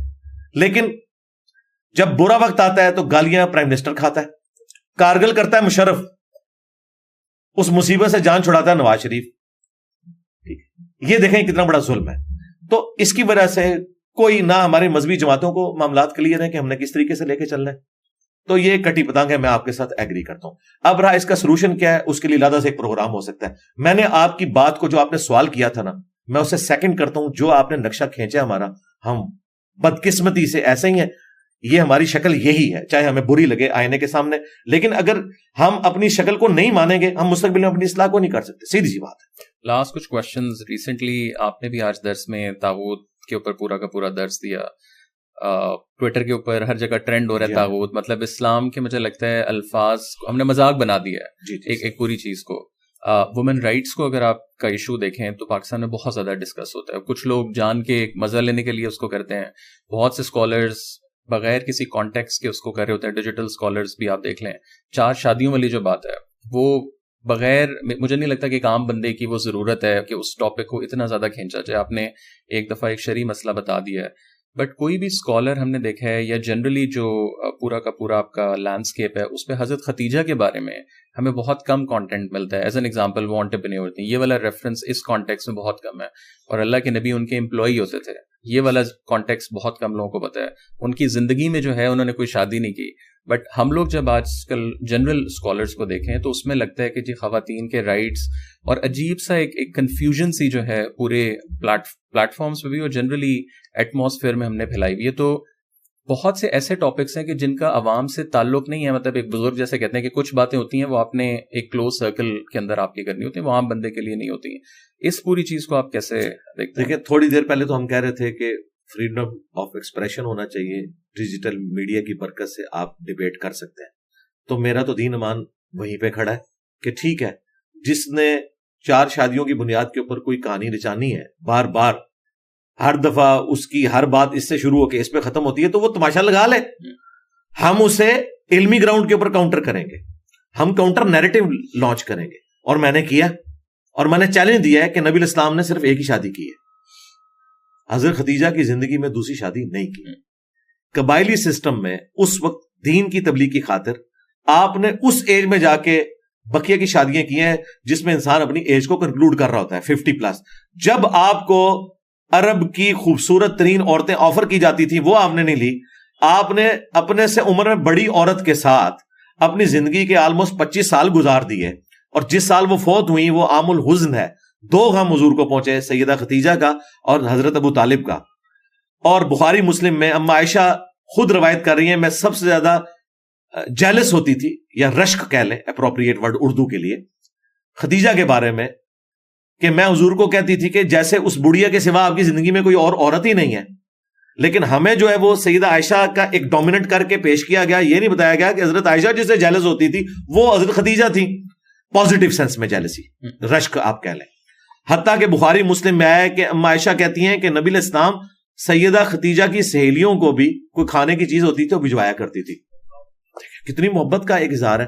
اچھا, نبی علیہ السلام نے شادی ایک ہی کی ہے, باقی آپ کی یہ ساری چیزیں جو ہیں وہ ان قبائلی مجبوریوں, دعوت کی حکمتوں کے ساتھ جڑی ہوئی ہے. نبی علیہ السلام نے کہیں ترغیب نہیں دلائی. سورۃ النساء میں اللہ تعالیٰ نے فرمایا کہ تمہیں 4 شادیوں کی اجازت ہے, ایک کے بعد دوسری, تیسری, چوتھی, لیکن اگر خدشہ ہو کہ انصاف نہ کر سکو تو ایک پر اکتفا کرو. ٹھیک ہے, اس سے تو آپ کو اجازت بتائی جا رہی ہے, ترغیب نہیں دلائی جا رہی. یہاں پہ ترغیب والا سلسلہ کیا, اور اس پہ ظلم یہ ہے کہ جن کا آپ خاص ذکر کر رہے ہیں نا, وہ چونکہ سوشل میڈیا کے اوپر زیادہ وائرل ہو گئے, مفتی صاحب, انہوں نے کتاب بھی لکھ دی. انہیں تو ان کے اپنی جماعت کے مفتیوں نے سمجھایا ہے, مولانا طارق میر صاحب نے, کہ تو ہر وقت یہی باتیں کرتا ہے. مجھے بتائیں جتنے ڈومیننٹ بندے ہیں ان میں سے کس کی دوسری تیسری شادی ہے؟ طارق میر صاحب ایک شادی ہے. ڈاکٹر فرت ہاشمی جو عورتوں کو فضائل سناتی ہیں, انہوں نے تو اپنے خاوند کی دوسری شادی کو نہیں کروائی. ٹھیک ہے, ان کی بیٹیاں آگے نواسیاں میرے اسٹوڈنٹس ہیں، ٹھیک ہے، لیکن میں آپ کو ریئلٹی بتا رہا ہوں، انہوں نے اپنے ہسبینڈ کی دوسری شادی نہیں کروائی. غامدی صاحب ایک ہی شادی ہے، میری بھی ایک شادی ہے، میں نے تو ڈکلیئر کیا ہوا ہے کہ میری وائف کے ساتھ جو ہے وہ دوسری شادی ہے، پہلی شادی میری نوکری کے ساتھ تھی، جب وہ فارغ ہو گئی اس کے بعد یہ دعوت کا کام، یہ میری پہلی بیوی ہے، اس پوائنٹ آف ویو سے کہ میرے لیے پرائورٹی ہے دعوت کا کام. تو جس نے بھی کسی مشن کے لیے کھڑا ہونا نا وہ یہ کام نہیں کر سکتا، اجازت موجود ہے، اسے کوئی چیلنج نہیں کر سکتا، اور بعض کا جینون واقعی ضرورت پڑ سکتی ہے. جس طرح ورلڈ وار 1 اور 2 میں اتنا 6 کروڑ کے قریب لوگ ورلڈ وار 2 میں مرے ہیں اور میجورٹی اس میں مرد ہیں، تو ظاہر ہے عورتوں کو اس معاشرے میں سٹیبل کرنے کے لیے چیز ضروری ہے. لیکن اس کو اس طریقے سے پریزنٹ کرنا کہ عورت کو جسٹ ایک سیکس ٹوائے بنا کے پیش کرنا، بالکل میں آپ کے ساتھ ہوں، یہ ایسا نہیں ہے، نہ ایسا ہونا چاہیے. نبی الاسلام نے تو ڈیو رسپیکٹ دی ہے. صحیح مسلم میں حدیث ہے، دنیا برتنے کی چیز ہے اور سب سے بہترین متاع نیک بیوی ہے. اس سے بڑی بات کیا کی جا سکتی تھی؟ بخاری مسلم میں حدیث ہے، نبی علیہ السلام جب سفر میں جاتے تھے اپنی ایک بیوی کو اندازی کے ساتھ رکھتے تھے، اور عورتوں کا قافلہ ہانکنے والا بندہ لادا ہوتا تھا، اور جو وہ قافلہ ہانک رہا ہوتا تھا حالانکہ ہودج میں عورتیں بیٹھی ہوتی تھی، نبی علیہ السلام کہتے تھے اس کو آہستہ سے ہانکو، شیشیاں ہیں کہیں ٹوٹ نہ جائیں. یہ رسپیکٹ آپ دیکھیں. پھر بخاری مسلم کی حدیث، میں اپنی وفات کے بعد سب سے بڑی آزمائش تمہارے لیے تمہاری عورتیں چھوڑ کے جا رہا ہوں، ان کے بارے میں تم سے اللہ سے پوچھا جائے گا. پھر بخاری مسلم میں حدیث، نبی علیہ السلام نے فرمایا عورت مرد کی ٹیڑھی پسلی سے پیدا ہوئی ہے، اسے سیدھا کرنے کی کوشش نہ کرنا، توڑ بیٹھو گے اس سے نفع حاصل کرو، یعنی اس کی ان کمزوریوں کے ساتھ جو ہے گزارا کرو. ظاہر ہے وہ زبان والی تو ہے، وہ ہم سب کو تجربہ ہے اللہ کے فضل سے، تو وہ کوئی ایسی بات نہیں، وہ بلٹ ان ہے. غصہ آتا بھی جلدی ہے، ٹھنڈا بھی جلدی ہو جاتا ہے. تو نفع حاصل کرو، اسے سیدھا کرو گے تو توڑ بیٹھو گے، اور وہ توڑنا اسے طلاق دینا. میں سمجھتا ہوں کہ میاں بیوی کا جو ریلیشن شپ جس طریقے سے اسلام نے اس کو پریزنٹ کیا ہے کہ فری سیکس نہیں ہوگا اور خاندانی نظام ہوگا، اولاد کا بانڈ اور سیکس میں کمٹمنٹ اپنی بیوی کے ساتھ اور بیوی کی خامن کے ساتھ، یہ خاندانی نظام کو مضبوط کرتے ہیں. اتنا پرفیکٹ خاندانی نظام اسلام نے دیا ہے کہ اس کے بعد اس میں مزید کوئی ویلیو ایڈیشن کی ضرورت باقی نہیں ہے. باقی اس طرح کی چیزیں جو ہوتی ہیں عورت کے ساتھ، جو کچھ یہاں پہ ہوتا ہے جس کی وجہ سے پھر 8 مارچ کو وہ بینرز اٹھاتی ہیں، پھر وہ دوسری ایکسٹریم پہ چلی جاتی ہیں، اور پھر انہیں کاؤنٹر کرنے کے لیے جب خلیل الرحمان قمر صاحب جیسے لوگ آتے ہیں وہ جواب دیتے ہوئے ایک اور ایکسٹریم پہ چلے جاتے ہیں، اور مرد لوگ دونوں طرف مزے اٹھا رہے ہوتے ہیں کہ کیسا رگڑا لگایا ہے. حقیقت بات ہے کہ دونوں طرف ایسے لوگ ہیں جو مزے اٹھا رہے ہوتے ہیں. اس کو سیریسلی دیکھنا چاہیے اور عورتوں کو وہ حقوق دینے چاہیے جو اسلام نے دیے ہیں. مجھے بتائیں، باپ کے قدموں کے نیچے تو جنت نہیں کہا گیا. سنن نسائی میں کہا کہ جنت تیری ماں کے قدموں کے پاس ہے، ماں خواہ کافر ہے یا مسلمان ہے اس کی خدمت کر کے جنت کماؤ گے. بخاری میں حدیث ہے، نبی علیہ السلام سے پوچھا گیا کہ سب سے زیادہ حسن سلوک میں نے کس کے ساتھ کرنا ہے؟ فرمایا تیری ماں حقدار ہے. دوسری بار کہا تیری ماں، تیسری دفعہ تیری ماں، چوتھی دفعہ کہا تیرا باپ. پھر بیویوں کے اپنے حقوق ہیں. عورتوں کے حقوق میں یقین سے کہتا ہوں، میں اپنی بیوی سے کہتا ہوں، میں یہ کیمرے پہ بھی آپ کی بات کرتا ہوں، میں اسے کہتا ہوں کہ میں تو جیلس ہوتا ہوں کہ تمہارے حقوق اسلام میں مجھ سے زیادہ ہے، اس لیے کہ میں نے اسلام پڑھا ہوا ہے. میں اسے کہہ رہا ہوں کہ اگر میں تمہاری بیوی ہوتا اور تم میرے ہسبینڈ، تو میں آسانی سے جنت کما سکتا تھا خدمت کر کے. یہ ایک مشکل کام ہے کیونکہ مرد کو بہت کچھ کرنا پڑے گا، عورت اس کی ذمہ داری ہے، وہ اس کو اپنی غلام نہیں سمجھے گا. اس کی جنت اور جہنم اس کے ساتھ جڑی ہوئی ہے کہ اس نے اپنے بیوی بچوں کے ساتھ کیا کیا ہے، کیا اچھا سلوک کیا ہے یا برا سلوک کیا ہے. تو حقوق تو ہر جگہ.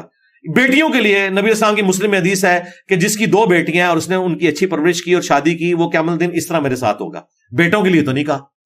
اگر آپ ریشو پروپورشن نکالیں تو بالکل ون سائیڈڈ آپ کو مقدمہ نظر آئے گا کہ اسلام میں جو پسا ہوا طبقہ تھا غلاموں کا، عورتوں کا، ان کے حقوق زیادہ ہیں. اچھا، سورۃ النساء موجود ہے، قرآن کی ٹاپ کی لینتھ کی جو 5 سورتیں ان میں سے ایک، مردوں کے اوپر کوئی صورت نہیں ہے. کیوں؟ وہ پسا ہوا طبقہ تھا. اسی طریقے سے احادیث میں آئے آپ کو عورتوں کے حقوق کی بات ملے گی. ہوا یہ ہے کہ یہ معاشرہ میل ڈومیننسی والا ہے اور اس میں اسلام کا کوئی قصور نہیں ہے. مجھے بتائیں، اسلام سے پہلے ہم کیا تھے؟ ہندو کیا ڈیو رسپیکٹ دیتے تھے؟ نہیں. ہندوؤں سے ہم نے عقائد میں بھی یہ قبر پرستی لے لی اور معاشرتی معاملات میں یہ حرکتیں لے لی کہ عورت کو جو ہے وہ پاؤں کی جوتی بنا کے رکھنا ہے. اور عورت بھی بیوہ ہو تو مر جائے. اسلام میں تو یہ ہے کہ بیوہ ہو تو اس کی شادی کراؤ. آج بھی عرب میں آپ کو بتاؤں, میرے بڑے کلوز ریلیٹیو جن کے بچے بھی شادی شدہ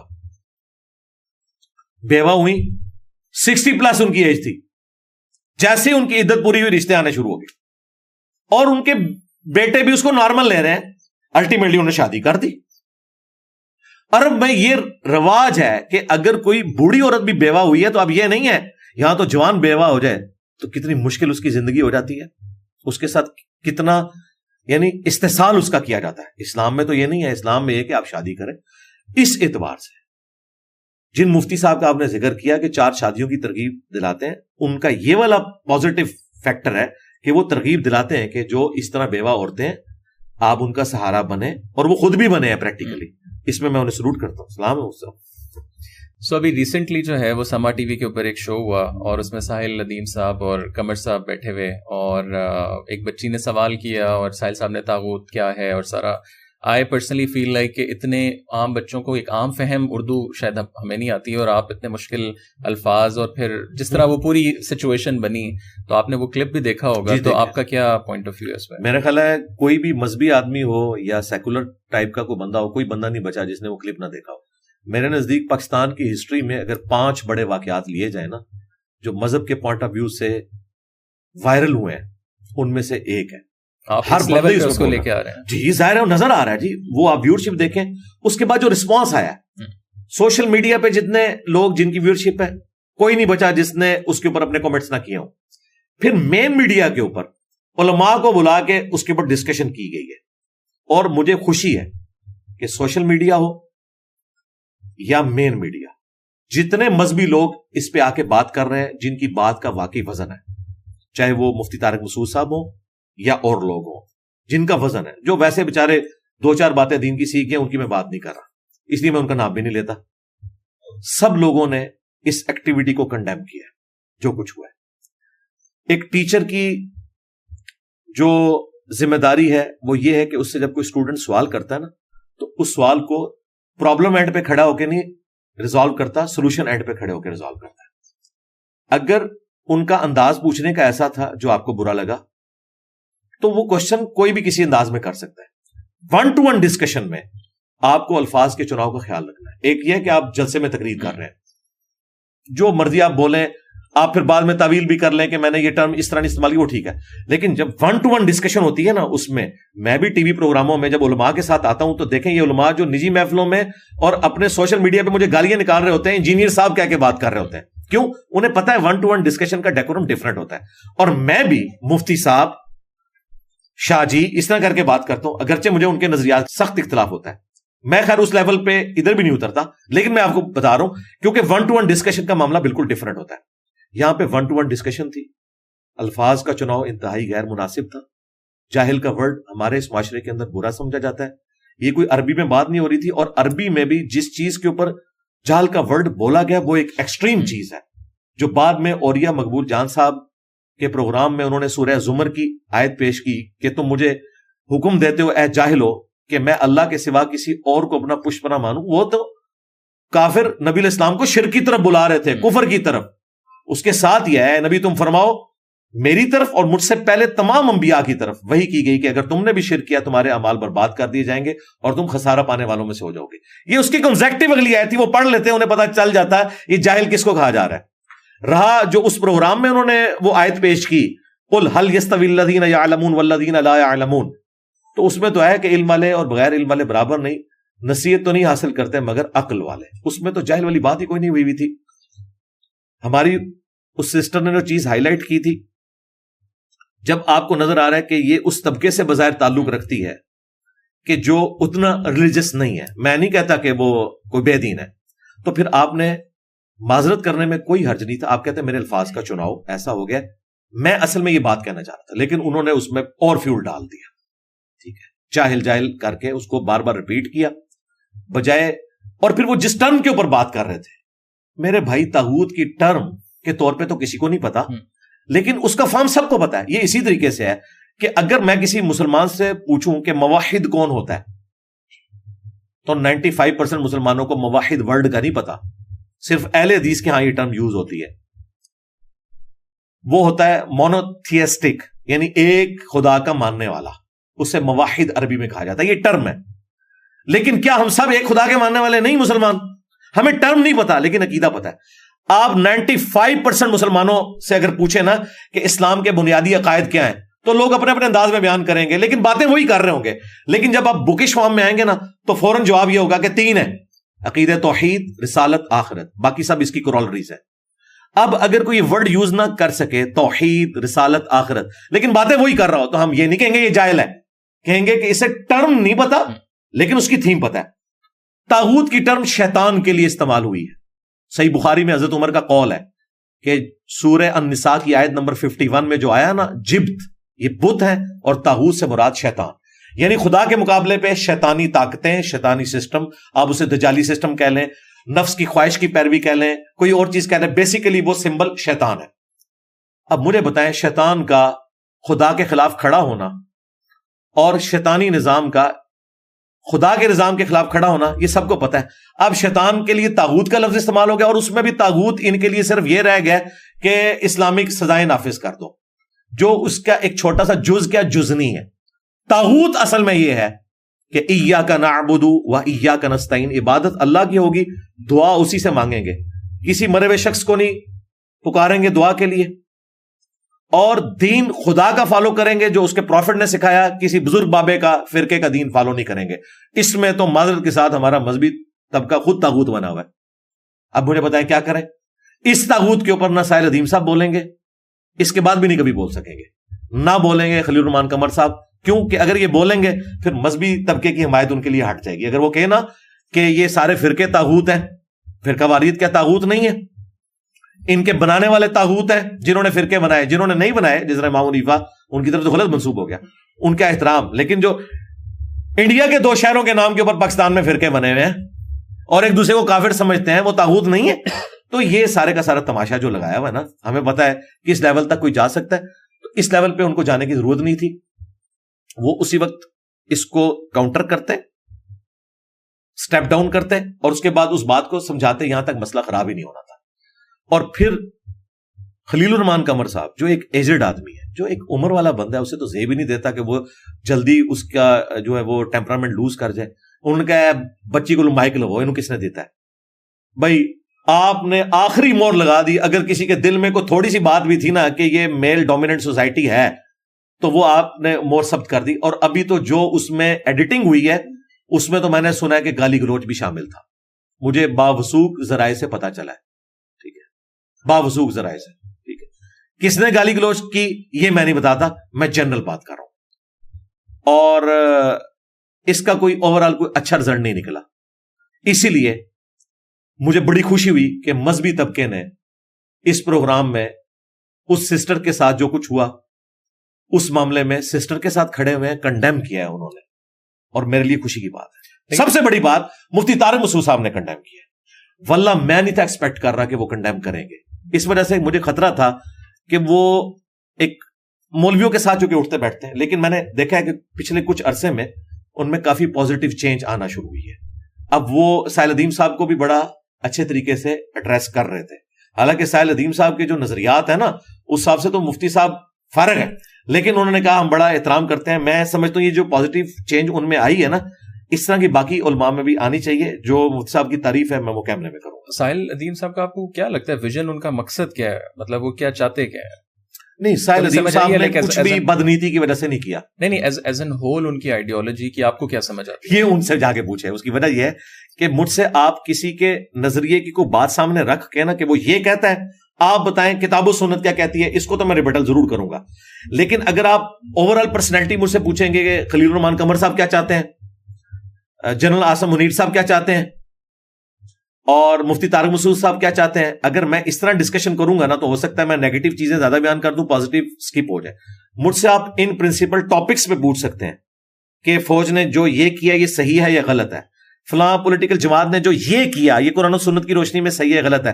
اس اعتبار سے اگر آپ مجھ سے کوئی چیز پوچھنا چاہتے ہیں ساحل ادیم صاحب کی، تو میں اس کو ریبٹل کر سکتا ہوں. کوئی ایک اسپیسیفک بات پوچھیں, ٹھیک ہے, میں کر دوں. لاسٹلی غازہ کا پورا سچویشن اور یہ جو پروڈکٹ بین والی چیز ہے, بہت لوگوں نے بہت سی بات کی, آپ نے بھی اس سے بہت بات کی, اس پہ بھی کچھ ریسرچ بھی ایڈورٹائزنگ ایجنسیز نے کی کہ جو پاکستانی لوکل برانڈ ہے وہ پروپیگنڈا کر رہا ہے انٹرنیشنل برانڈس کے اوپر کہ ہماری سیلز بڑھیں.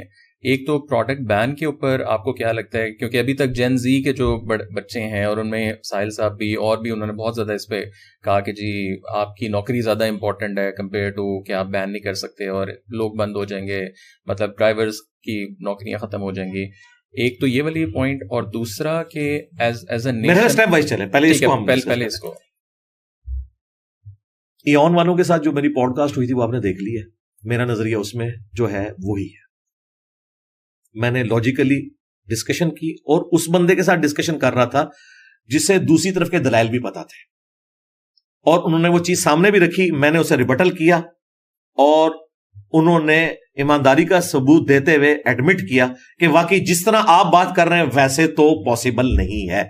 لہذا میرا تو موقف یہ ہے کہ یہاں پہ ہمارا روزگار جڑا ہوا ہے ان چیزوں کے ساتھ.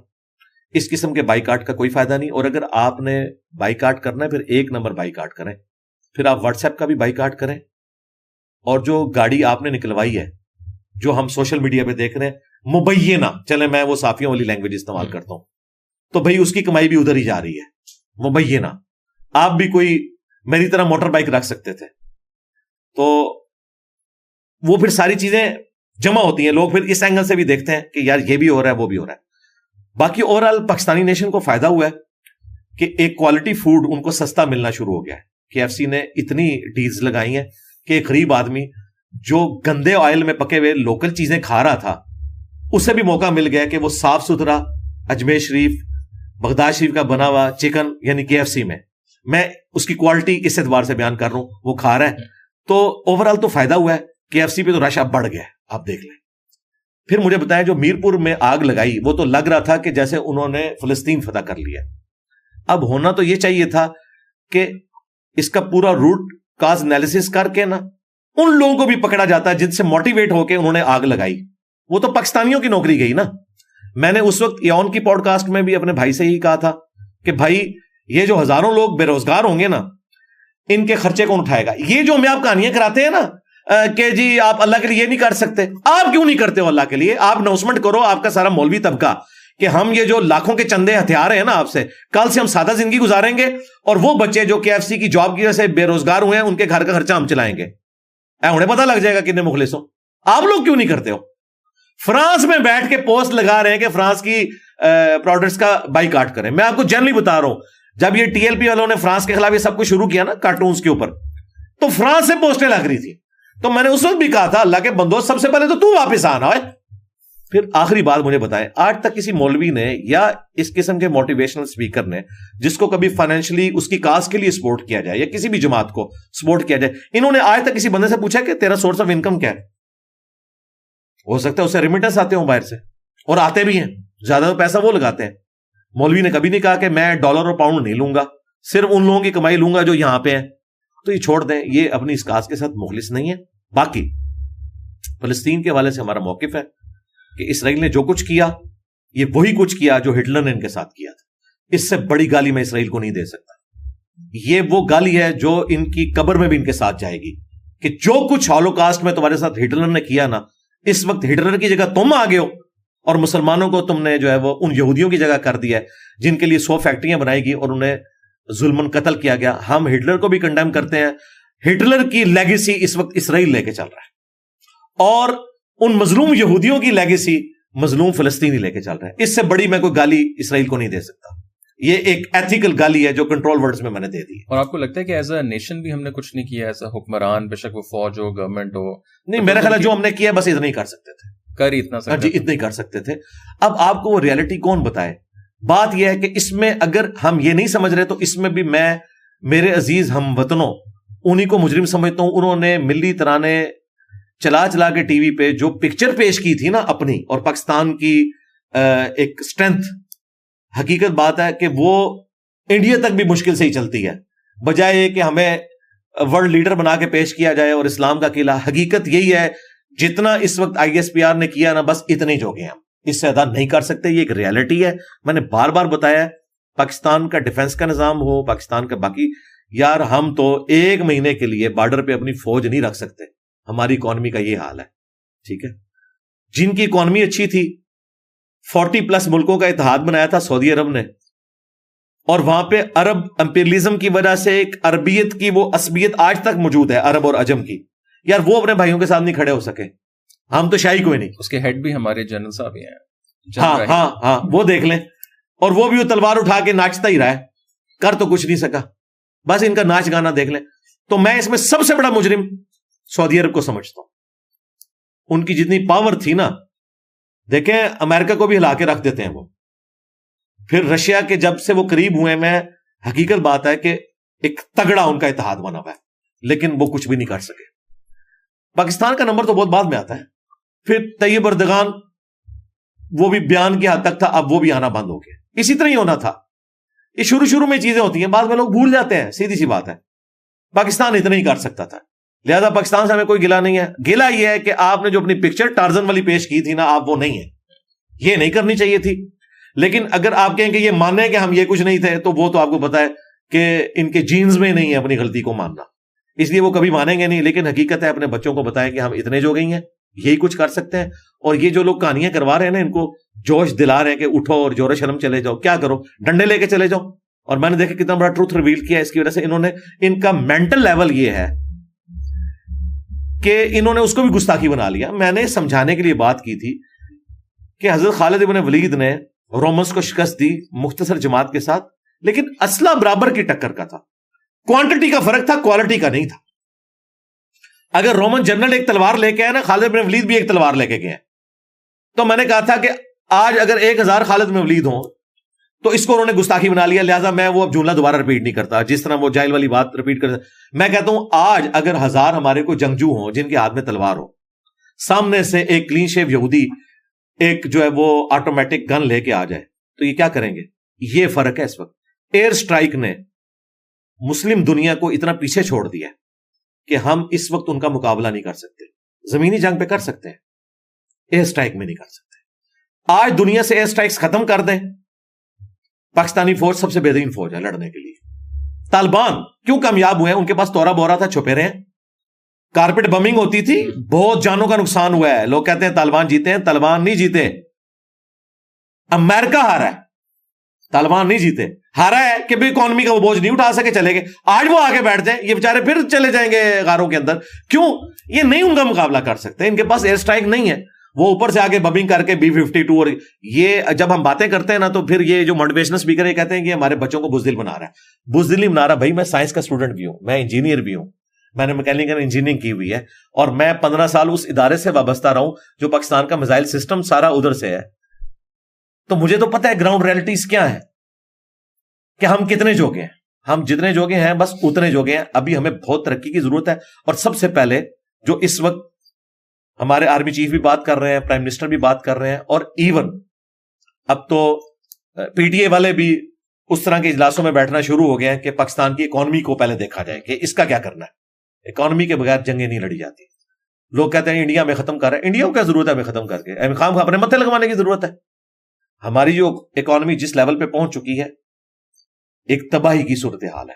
لیکن کچھ عرصے سے یہ بات ماننے والی ہے. جو کریڈٹ ہے کہ پچھلے 6-7 مہینے سے ڈالر تو 278 پہ رک گیا نا آ کے، یہ کریڈٹ جاتا ہے. ڈالر کی چوری رکی جو افغانستان ہو رہی تھی، کسٹم میں جو کچھ معاملات ہوئے، بہتری کی طرف بہرحال معاملات جا رہے ہیں.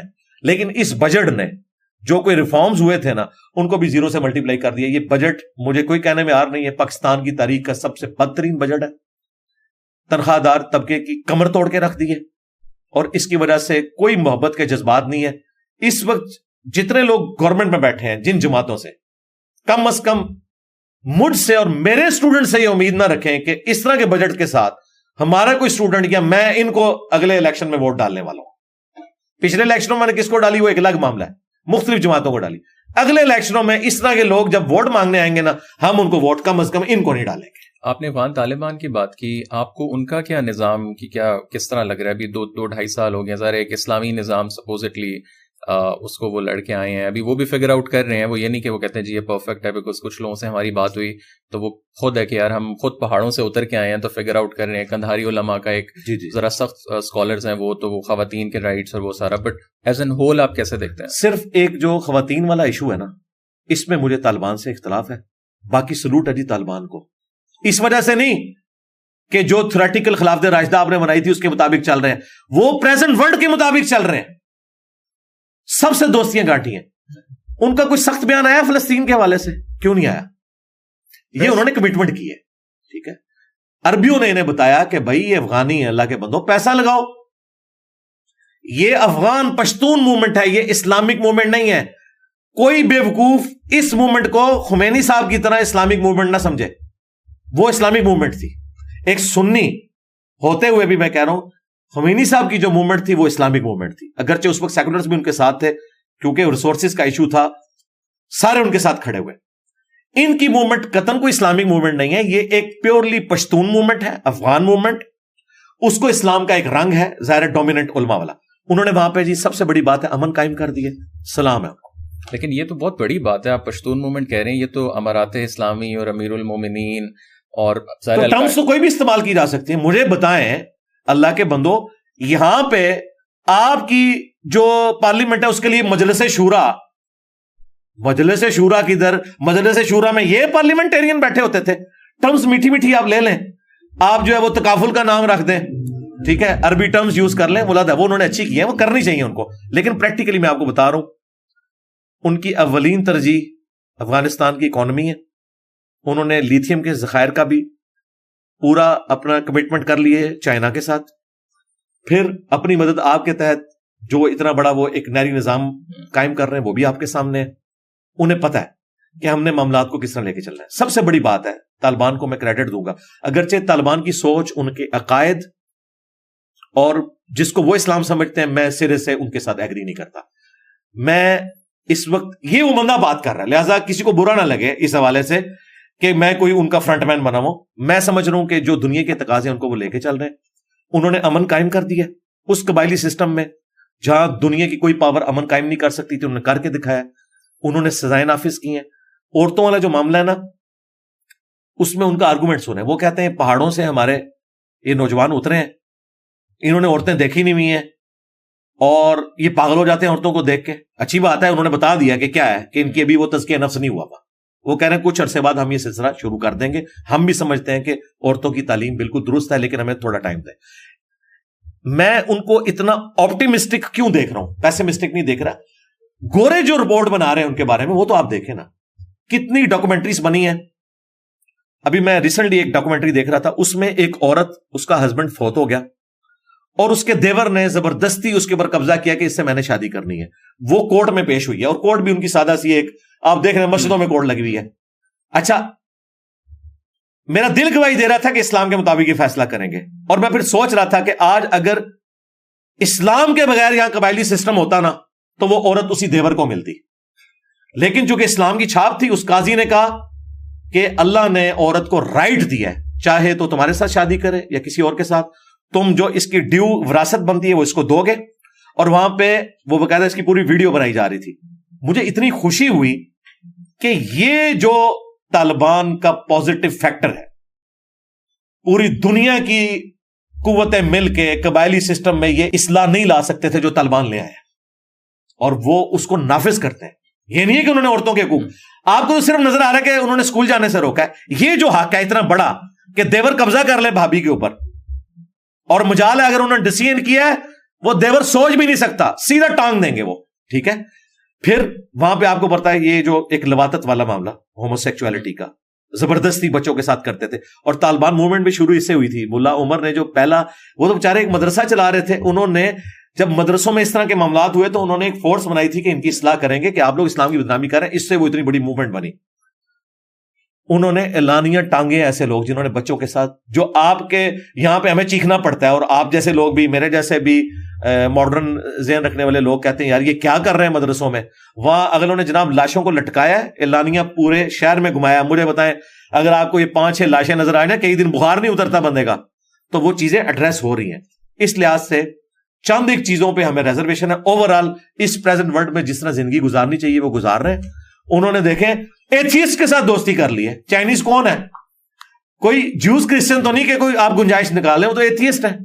وہاں پہ وہ ایک جاپان کا ڈاکٹر جو پچھلے دنوں جو ہے وہ ایک بم دھماکے میں ہلاک ہوا, جس نے وہاں پہ اتنا زبردست سسٹم کیا ان کا, وہ سارا نہر والا سلسلہ بھی, اب گرین بیلٹس جہاں وہ بن رہی ہیں, تو وہ تو ٹوٹلی ایک جو ماڈرن ایک ریاست کو ہونا چاہیے نا ویسے لے کے چل رہے ہیں. Even with Russians. بلکہ مجھے یہ کہنے میں آر نہیں ہے کہ طالبان اپنے ملک کو اکانومی کے پوائنٹ آف ویو سے پاکستان سے اچھا لے کے چل رہے ہیں. لاسٹلی اگین یہ بہت بڑا ٹاپک ہے کہ ان کا رول ٹی ٹی پی کے ساتھ کیا ہے, بیکاز وہاں سے بہت سارے فائٹرز آئے, بٹ اس کو ہم وہ ایک ٹاپک الگ ہے صرف پاکستانی کانٹیکس میں آپریشن دوبارہ سے ابھی عزم استحکام ہو رہا ہے. ہم لوگ دیکھتے ہیں کہ ہر کچھ عرصے بعد ہمیں یہ چیز نظر آتی ہے. اوور آل آپ اس کو کس طرح دیکھتے ہیں کہ یہ کوئی کس طرح اس کو فکس کیا جا سکتا ہے کہ ظاہر ہے یہ ایمرج ہوتی ہے پھر ختم ہو جاتی ہے, اس میں ریلیجیس اسکالرس کا کیا کردار ہے؟ ٹھیک ہے جو افغانستان کے ساتھ تعلقات ہیں وہ تو ایک الگ ہیں, بٹ کہیں نہ کہیں وہ بھی کنیکشن ہے. ہم وہ خوارج جن کو کہتے رہے کہ جی یہ تو انڈیا کی سپورٹ ہے, بٹ طالبان افغان طالبان بھی کہیں نہ کہیں سافٹ کارنر ان کا ہے. بٹ آپریشن یہ جو بھی ہونے جا رہا ہے یا باتیں ہو رہی ہیں, اس پوری چیز کو آپ کیسے دیکھتے ہیں؟ وہ آپریشن تو مجھے لگ رہا ہے کہ شاید پی ٹی اے کے خلاف ہی ہو رہا ہے, اور بیچ میں ٹی ٹی پی اور باقی لوگ بھی آ جائیں گے, مجھے تو یہ نظر آ رہا ہے. اچھا اب رہا مسئلہ کہ یہ بار بار ہمیں کبھی ضرب عزم, کبھی رد الفساد, کبھی عزم استحکام, تو یہ تو ہماری مجبوری ہے. ہم کمبل کو چھوڑنا چاہتے ہیں, کمبل ہمیں نہیں چھوڑ رہا. ہم نے جو اتنی غلطیاں کی ہیں اتنی جلدی تو جان نہیں چھوڑے, سیدھی سی بات ہے. اس کے لیے آپ کو کاؤنٹر نیریٹو لانچ کرنا پڑے گا. جو یہ ہمیں پڑھاتے ہوتے ہیں نا پاکستان کی نظریاتی حدود کی حفاظت ہم کر رہے ہیں, نظریاتی حدود کی حفاظت کوئی نہیں ہو رہی ہے, جغرافیے کی حفاظت ہو رہی ہے. ابھی تک کوئی سیریس کوشش نہیں ہوئی ہے.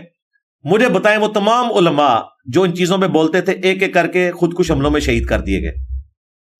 ایک بندہ بچا تھا غامدی صاحب, وہ بےچارے پوری زندگی ملیشیا گزاری اور اب وہ بیٹھے ہوئے ہیں امریکہ کے اندر.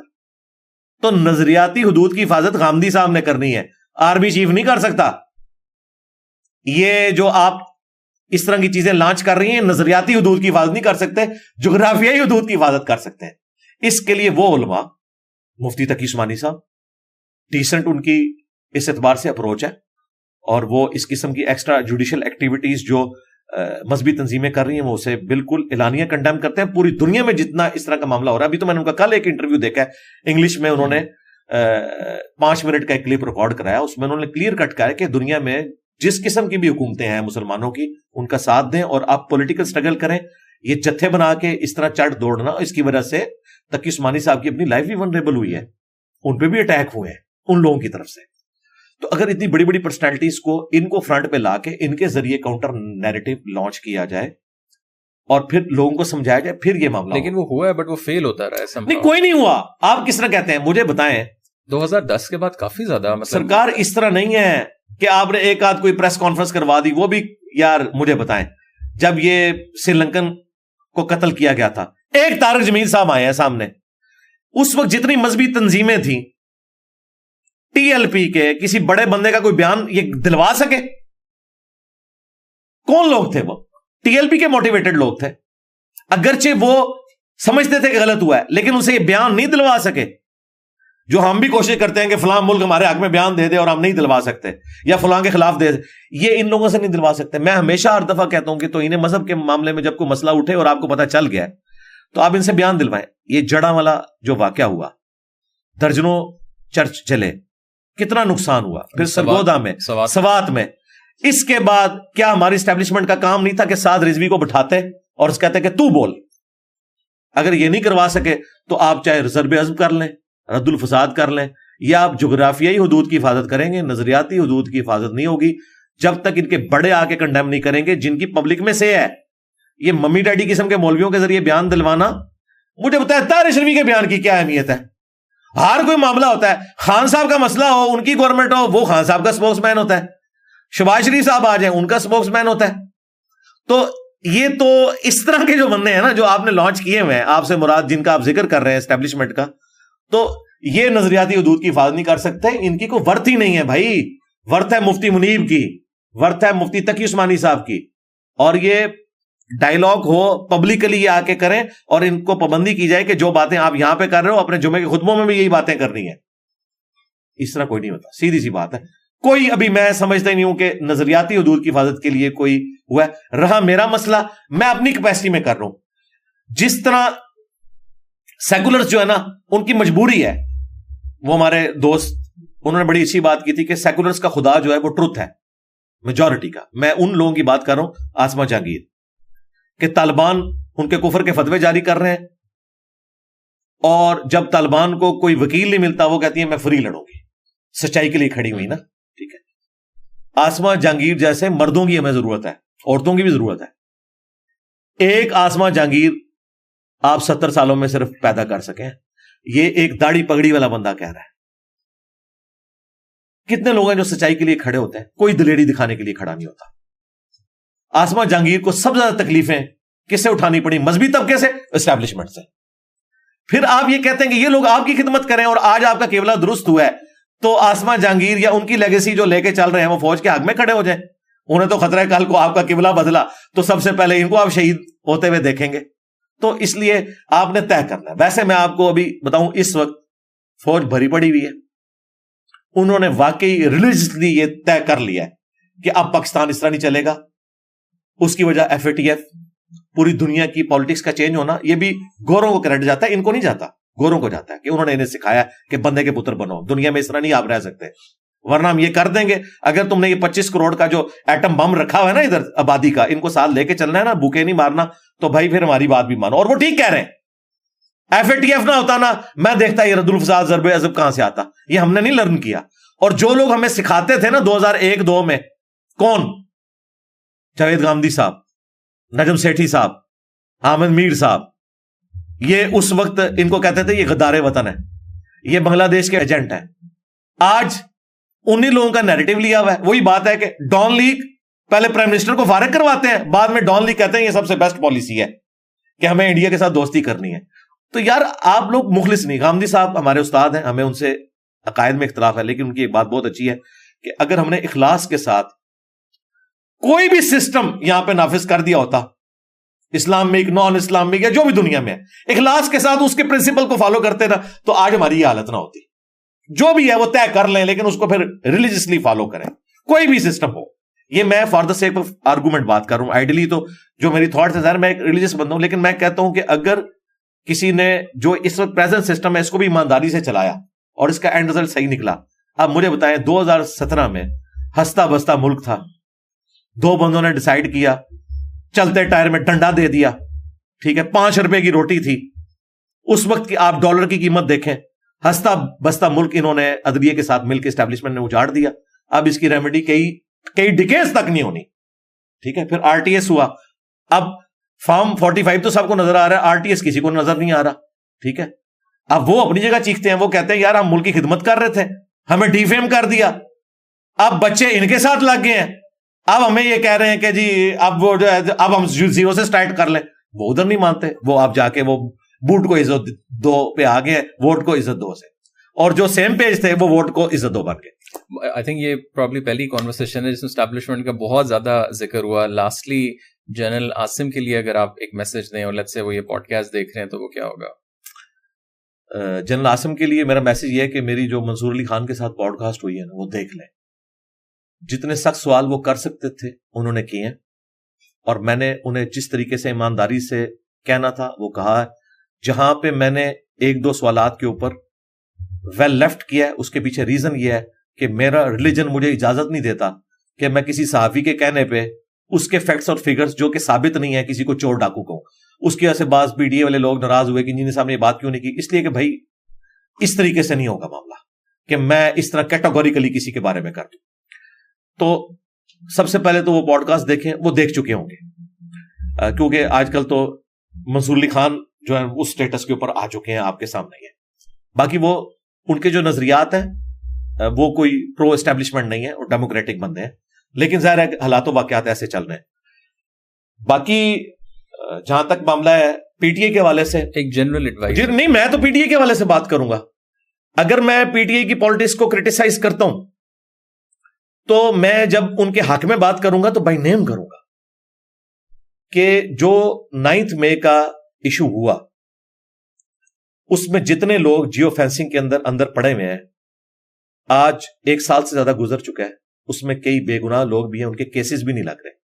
تو میرے بھائی آپ نے اللہ کو جواب دے ہونا ہے ان کے بارے میں. جو مجرم ہیں انہیں سزا دے. میں کہتا ہوں خان صاحب اگر مجرم ثابت ہوتے ہیں انہیں بھی سزا دے. ہم نہیں کہیں گے کہ یہ امت مسلمہ کا لیڈر ہے, ہینڈسم ہے, تو اسے چھوڑ دیں, بالکل سزا دیں.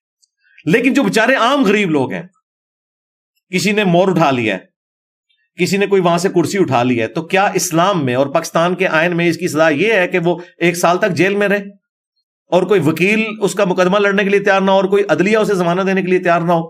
ان لوگوں کو فی الفور ان کے کیسز چلا کے فارغ کیا جائے جو بے گناہ ہے. جو گناہ گار ہیں انہیں بھی سزا اتنی دی جائے جتنی ان کی بنتی ہے. یہ نہیں ہے کہ آپ اپنا غصہ نکالنے کے لیے وَلَا يَجْرِمَنَّكُمْ شَنَآنُ قَوْمٍ عَلَىٰ أَلَّا تَعْدِلُوا اعْدِلُوا هُوَ أَقْرَبُ لِلتَّقْوَىٰ. اب حافظ صاحب کو تو عربی آتی ہے, انہیں پتہ ہے کہ دیکھنا کسی قوم کی دشمنی تمہیں اس پہ نہ ابھارے کہ تم انصاف کا راستہ چھوڑ دو. انصاف کرو, وہی تقوی کے قریب ہے. یہی روش ہونی چاہیے.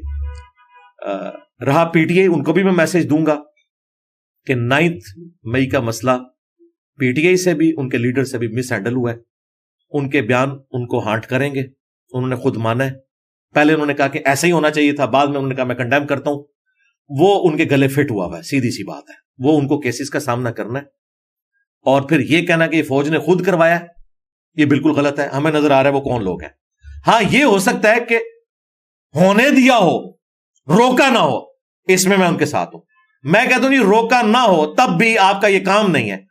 میرے سٹوڈنٹس اگر جا کے کسی اس طرح کی جگہ پہ حملہ کرتے ہیں اور میں کل کو یہ کہوں کہ وہاں پہ پولیس کیوں نہیں تھی, میرے سٹوڈنٹ گھس کے, نہیں, پولیس ہونا نہ ہونا علیحدہ بات ہے. میں مجرم ہوں کہ میں نے اس قسم کی بریڈ تیار کی ہے, میں اسے آن کروں گا اور میرے کوئی سٹوڈنٹ اس طرح کی حرکت کرتا ہے اسے سزا ملے گی. اسلام میں اس طریقے سے کسی کی سزا نہیں معاف ہوتی ہے, علیحدہ بات ہے. تو دونوں طرف سے ایسا معاملہ ہوا ہے. اس معاملے میں جو بے گناہ لوگ ہیں انہیں چھوڑا جائے. رہے باقی, میں ان کے لیے کوئی سفارش نہیں کروں گا. میں سمجھتا ہوں یہ پاکستان کا 9/11 ہے. یہ فوج نہ بھی کہ نا, یہ وہ بندہ کہہ رہا ہے جس کی نوکری فوج کے سے فارغ ہوئی ہے, ٹھیک ہے, جسے اس وقت 11-12 FIRs کا سامنا ہے. اس کے باوجود میں کہوں گا کہ میرے لیے انسٹیٹیوشن کے طور پہ فوج پہلے نمبر پہ. عاصم منیر ہوں گے, کل کو کوئی اور ہوگا, لیکن میں نہیں چاہتا کہ پاکستان کی فوج اس لیول پہ آ جائے کہ عوام کے دل میں ایسی نفرت آئے کہ پاکستان کا حال لیبیا والا ہو. اور اس معاملے میں پہلے نمبر پہ فوج کا کام ہے کہ وہ اپنی پرسیپشن کو درست کرے اور اپنے پرانے گناہوں سے معافی مانگے پبلکلی. نواز شریف صاحب نے تو ہمت کر کے مانا کہ میں بے نظیر کے ساتھ غلط کرتا رہا. عمران خان صاحب نے نہیں مانا ابھی تک, سوائے قاضی فائز عیسیٰ کے کیس میں کہ وہ کیس غلط بنایا تھا. باقی کیسز کو انہوں نے ابھی تک خود ایڈمٹ نہیں کیا. ان کو بھی کرنا ہوگا اور فوج کو بھی ماننا ہوگا کہ ضیاء الحق بھی غلط کرتا رہا, مشرف بھی غلط کرتا رہا, باجوہ صاحب بھی غلط کرتے رہے, فیض حمید بھی غلط کرتا رہا, اور ہم سے بھی اس معاملے میں زیادتی ہوگی. جب تک ہم اپنی غلطیاں نہیں مانیں گے ہم آگے جا نہیں سکتے. یہ کہتے ہیں کہ جی ہم غلطی علیحدگی میں مانیں گے, پبلکلی نہیں مانیں گے. چلے, یہ اگر یہ حرکت کرتے ہیں پولیٹیکل لیڈرز سے, میں ایکسپیکٹ نہیں کرتا یار. پولیٹیکل لیڈرز کا کام ہے, انہیں پولیس گرفتار کرنے آئے وہ سامنے آئے, پیٹرول بم نہ پھینکیں. پھر تو ہم زرداری کو دلیر سمجھیں گے, ہم تو نواز شریف کو اور مریم نواز کو دلیر سمجھیں گے. آپ چھپتے پھر رہے ہیں. میں نے اس وقت کہا تھا خان صاحب گرفتاری دیں, آپ بڑے لیڈر بنیں گے. دیکھیں کتنی بڑی کرامت ہوئی ہے. اس وقت سب سے زیادہ پاپولر لیڈر وہ بن گیا جیل کی وجہ سے, اور رہی صحیح کثر ہمارے یہ جو اس قسم کے عدت کیس نے بنا دی. تو وہ ایک علیحدہ بات ہے, ان کو اوور آل فائدہ ہوا ہے. لیکن یہ فائدہ نیشن کو تب ہوگا کہ خان صاحب نکل کے وہی حرکتیں نہ کریں جو انہوں نے پہلے کی تھیں. وہ چینجڈ ہوں, وہ سیکھیں, اور میرا خیال ہے بہت کچھ سیکھ گئے ہوں گے. ان گرمیوں میں بہت زیادہ سیکھیں گے. اور جو باقی لیڈرز ہیں, مریم نواز, نواز شریف, علی امین گنڈاپور, کن لوگ کس بندے کو ان کے ساتھ ملا رہے ہیں, وہ رننگ ہے, لیکن وہ آپ کو پتا ہے وہ کیا ہے. باقی آپ بلاول بھٹو کی بات کریں, جب عمران خان صاحب کا ذکر ہوا پھر علی امین کا تو ذکر ہونا ہی نہیں چاہیے. وہ عمران خان صاحب دیکھیں کہ وہ انہوں نے کس قسم کا بندہ لگایا ہے, بزدار پلس لگا دیا. ٹھیک ہے, میں تو اس کو بزدار پلس سمجھتا ہوں. ابھی تک انہوں نے نہیں سیکھا. بزدار کی جگہ اگر چودھری پرویز الہی پنجاب کا وزیر اعلیٰ ہوتا نا, نون لیگ دوبارہ الیکشن نہیں تھی جیت سکتی یہاں سے. ٹھیک ہے, اگر ان کو پتا ہوتا کہ ہم نے پنجاب کے ساتھ کیا کرنا ہے تو زیادہ بات. اب آ جائیں آپ اس طرف, جو آپ نے بات کی مریم نواز, بلاول بھٹو, میں سمجھتا ہوں یہ سمجھدار لوگ ہیں. انہوں نے زندگی کے اتار چڑھاؤ دیکھے ہیں, اپنے گھروں میں دیکھے ہیں, اور تکلیفیں کاٹی ہیں انہوں نے. ان کو چاہیے کہ یہ وہ کچھ نہ کریں جو کچھ ان کے ساتھ ان کے مخالفین نے کیا تھا, اور آگے چلیں, سپیس دیں. یہ جو اس قسم کے قوانین پاس کرنا کہ ہم فلاں پہ آرٹیکل 6 لگائیں گے، فلاں یہ کریں گے، بھائی جس پہ آرٹیکل 6 لگا کے کوئی رزلٹ نکلنا چاہیے تھا، جو اس قوم کا بڑا مجرم تھا پرویز مشرف، اس کا تو آپ کچھ نہیں کر سکے.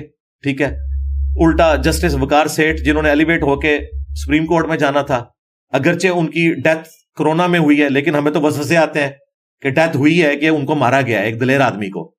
تو اس وقت تو یہ سارا کچھ ہوا. اب آپ وہ ایپیسوڈ ریپیٹ نہ کریں، کل کو برا وقت آئے گا ان کے اوپر بھی. یہ دنیا میں مکافات عمل ہے اور پاکستان میں بڑی جلدی ہو جاتا ہے. میں نہیں سمجھتا خان صاحب نے کبھی سوچا تھا، یہ نجی محفلوں میں کہتے تھے میرے علاوہ فوج کے پاس چوائس ہی کوئی نہیں ہے، مجھ سے زیادہ کوئی ہینڈسم نہیں ہے، فوج نے جتنی بگاڑ لی ہے نون لیگ کے ساتھ دوبارہ دوستی کرے گی. ان کو جناب عمران خان پلس مل گیا شہباز شریف کی شکل میں، اور میں بتاؤں شہباز شریف کے ہوتے ہوئے عمران خان کی انہیں ضرورت بھی نہیں ہے. اگر شہباز شریف اس وقت بھی مل جاتا نا 2018 میں ان کو، تو عمران خان نے وزیر اعظم بھی نہیں ہونا تھا. اور میں آپ کو یہ انٹرنل بات بتا رہا ہوں، صرف یہ اس کو آپ نے میری پرسیپشن نہیں سمجھنا، یہ خبر بھی ہے اور یہ ریالٹی ہے. اگلے 10 سال کا پاکستان کیسے دیکھ رہے ہیں آپ؟ بس دعا کروں گا کہ اللہ تعالیٰ آسانی فرمائے. کوئی ہوپ ہے آپ کو لگتا ہے؟ نہیں، میں نے تو ایون والے پوڈ کاسٹ میں کہا تھا مجھے تو 500 سال تک کوئی ہوپ نہیں. تو لوگ چھوڑ کے چلے جائیں. اس کی وجہ پتا کیا ہے؟ دیکھیں عمران خان صاحب کی محبت میں جس طرح لوگ گرفتار ہیں، ہر سال لاکھوں لوگ 18 سال کو کراس کر رہے ہیں. یہ ساری کی ساری بریڈ تو خان صاحب کو ایڈلائز کرتی ہے، کیونکہ انہوں نے تو 90s کا زمانہ نہیں دیکھا ہوا، ورنہ ان کو پتا ہوتا کہ اس وقت کون بی ٹیم تھی، بعد میں کون بی ٹیم بنا. تو یہ وقت جو گزر رہا ہے، اگر خان صاحب زندہ رہے اور وہ جیل سے باہر آ گئے تو پھر اس ملک میں سٹیبلٹی والی کوئی چیز آپ کو نظر نہیں آئے گی، سیدھی سی بات ہے. اور یہ فوج کو پتا ہے، اس لیے وہ اندر ہے.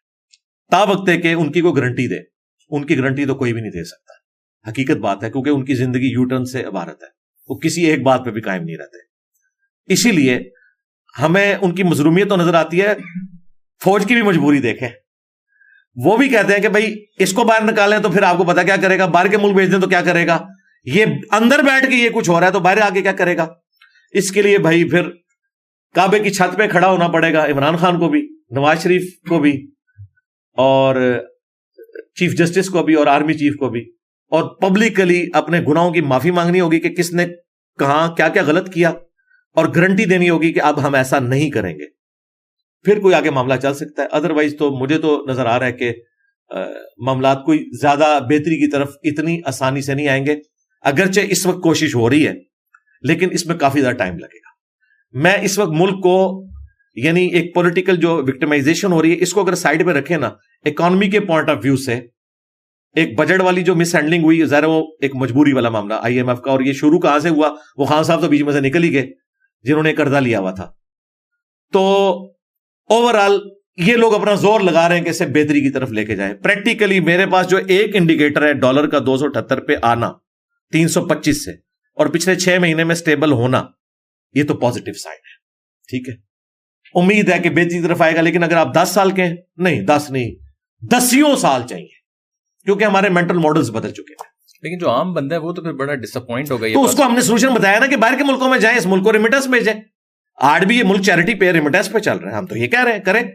لوگ کہتے ہیں یہ برین ڈرین کر رہا ہے، اور نہیں، اللہ کے بندو، خودکشیاں کروانی ہیں اپنے بچوں کو. باہر جاؤ، ریمیٹنس بھیجو. یہاں پہ ایک بچہ گھر سے باہر گیا، پوری فیملی کو سپورٹ کر رہا ہے. یہ ملک چل رہا ہے، اس کے اوپر ہے.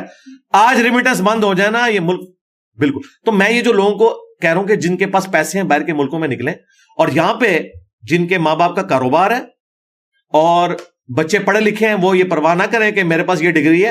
اگر گول گپے کی دکان چل رہی ہے آپ کے والد کی، میرے بھائی ہزاروں نوکریاں ہیں گول گپے کی ریڑھی کے اوپر قربان، جو آپ کو رزق حلال دے رہا ہے اور گھر بیٹھ کے دے رہا ہے. آپ وہ ریڑھی پہ کھڑے ہوں، ٹھیک ہے، اچھے لباس پہن کے، اچھی کرسیاں لگا کے. لوگوں نے ثابت کیا، دیکھیں چھوٹے لیول سے اٹھ کے کتنے کاروبار ہیں. آپ اردو پوائنٹ کے اوپر کئی اس قسم کے لوگ ہیں.